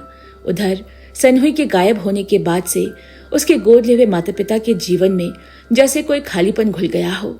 उसकी माँ भी बाजार से 3 लोगों के लिए सामान खरीदती है। खाना बनाते समय अचानक चुप हो जाती है, जैसे किसी और दुनिया में खो गई हो। घर शांत है, बहुत ज्यादा शांत। वे अक्सर सेनहुई की बातें करते, उसकी हंसी, उसकी आदतें और उसका कमरा। एक दिन अचानक माँ ने खिड़की से बाहर देखा, एक परछाई सी खड़ी है। पिता ने पानी का ग्लास मेज पर रखा और बाहर की ओर भागे। घर से बस थोड़ी दूर पर सेनहुई खड़ी है। जैसे ही पिता ने पुकारा, घर आ जाओ मेरी बच्ची, सेनहुई रुकी। उसकी आंखें नम हो गई। माँ ने घर में गरम खाना तैयार किया, जैसे उनकी बेटी कभी गई ही ना हो। सेनहुई बैठी और रोते हुए कहा कि उस जहरीले सूप वाली घटना के बाद उसे इतनी शर्म आई कि उसने खुद को परिवार के लायक नहीं समझा। उसे लगा कि उसे गायब हो जाना चाहिए हमेशा के लिए, पर वो चाहकर भी अपने माता पिता के लिए तड़पना रोक नहीं पाई। इसीलिए वो आखिरी बार उनसे मिलने आ गई, फिर हमेशा के लिए चली जाएगी। वो जितना उन्हें याद करती थी उससे 100 गुना ज्यादा उसके माँ बाप उसे याद करते थे। उसके गोद लिए हुए पिता ने कांपती आवाज में कहा, उन्हें डर है कि कहीं वो अपनी बेटी खो न दे। इन भयानक घटनाओं ने उन्हें एहसास कराया कि वो उसकी भावनाओं को शायद समझ नहीं पाए थे। उसकी माँ ने उसका हाथ पकड़ा। तीनों एक दूसरे से लिपट गए, रोते हुए। सालों की उथल पुथल, दर्द और दूरियों के बाद वो परिवार फिर से पूरा हो गया। उस शाम सेनहुई ने अपनी दादी को एक खत लिखा, उन्हें घर आने और परिवार के साथ एक फैमिली फोटो खिंचवाने के लिए। जब दादी को यह पत्र मिला तो उनका दिल पिघल गया। भले ही उन्होंने सेनहुई के साथ कठोर व्यवहार किया था, लेकिन उनके मन के किसी कोने में सेनहुई अब भी परिवार का हिस्सा है। कुछ ही दिनों बाद पारिवारिक फोटोशूट का दिन आ गया। लंबे समय बाद सेनहुई अपनी दादी से मिलने वाली है। दादी ने अपनी जिद छोड़ दी और सेनहुई को अपनी पोती के रूप में स्वीकार कर लिया। दादी को वहां देखकर पिता की आंखें भर आई। अपने बेटे को खोने के बाद माँ बेटे के रिश्ते में जो दूरी आ गई थी वो सालों तक नहीं मिट पाई थी, लेकिन आज उसकी माँ को अपने सामने देखकर उनके दिलों में पुरानी भावनाएं उमड़ पड़ी। फोटोशूट शुरू होने से पहले दादी ने बहू से माफी मांगा। उन्होंने स्वीकार किया कि वो उनका दर्द समझ नहीं पाई थी, लेकिन अब वो उनके साथ खड़ी रहना चाहती है। सेनहुई, उसके माता पिता और दादी ने एक खूबसूरत पारिवारिक तस्वीर खिंचवाई। एक ऐसी तस्वीर जो टूटे हुए दिलों को फिर से जोड़ने का प्रतीक बन गई। इसके बाद के दिनों में घर का पूरा माहौल बदल गया। सेनहुई की मौजूदगी से घर फिर से हंसी, प्यार और गर्माहट से भर गया। उसके माता पिता अब अकेला महसूस नहीं करते और सेनहुई, उसने आखिरकार सबसे कीमती चीज पाली, एक ऐसा परिवार जो उसे दिल से प्यार करता है। और इसी के साथ ये कहानी यहीं पर खत्म होती है। तो दोस्तों, इस कहानी से आपने क्या सीखा, कहानी कैसी लगी, कमेंट में जरूर बताएं। वीडियो पसंद आए हो तो लाइक करें और चैनल को सब्सक्राइब पक्के से करें। जल्द मिलते हैं, तब तक के लिए bye bye and take care.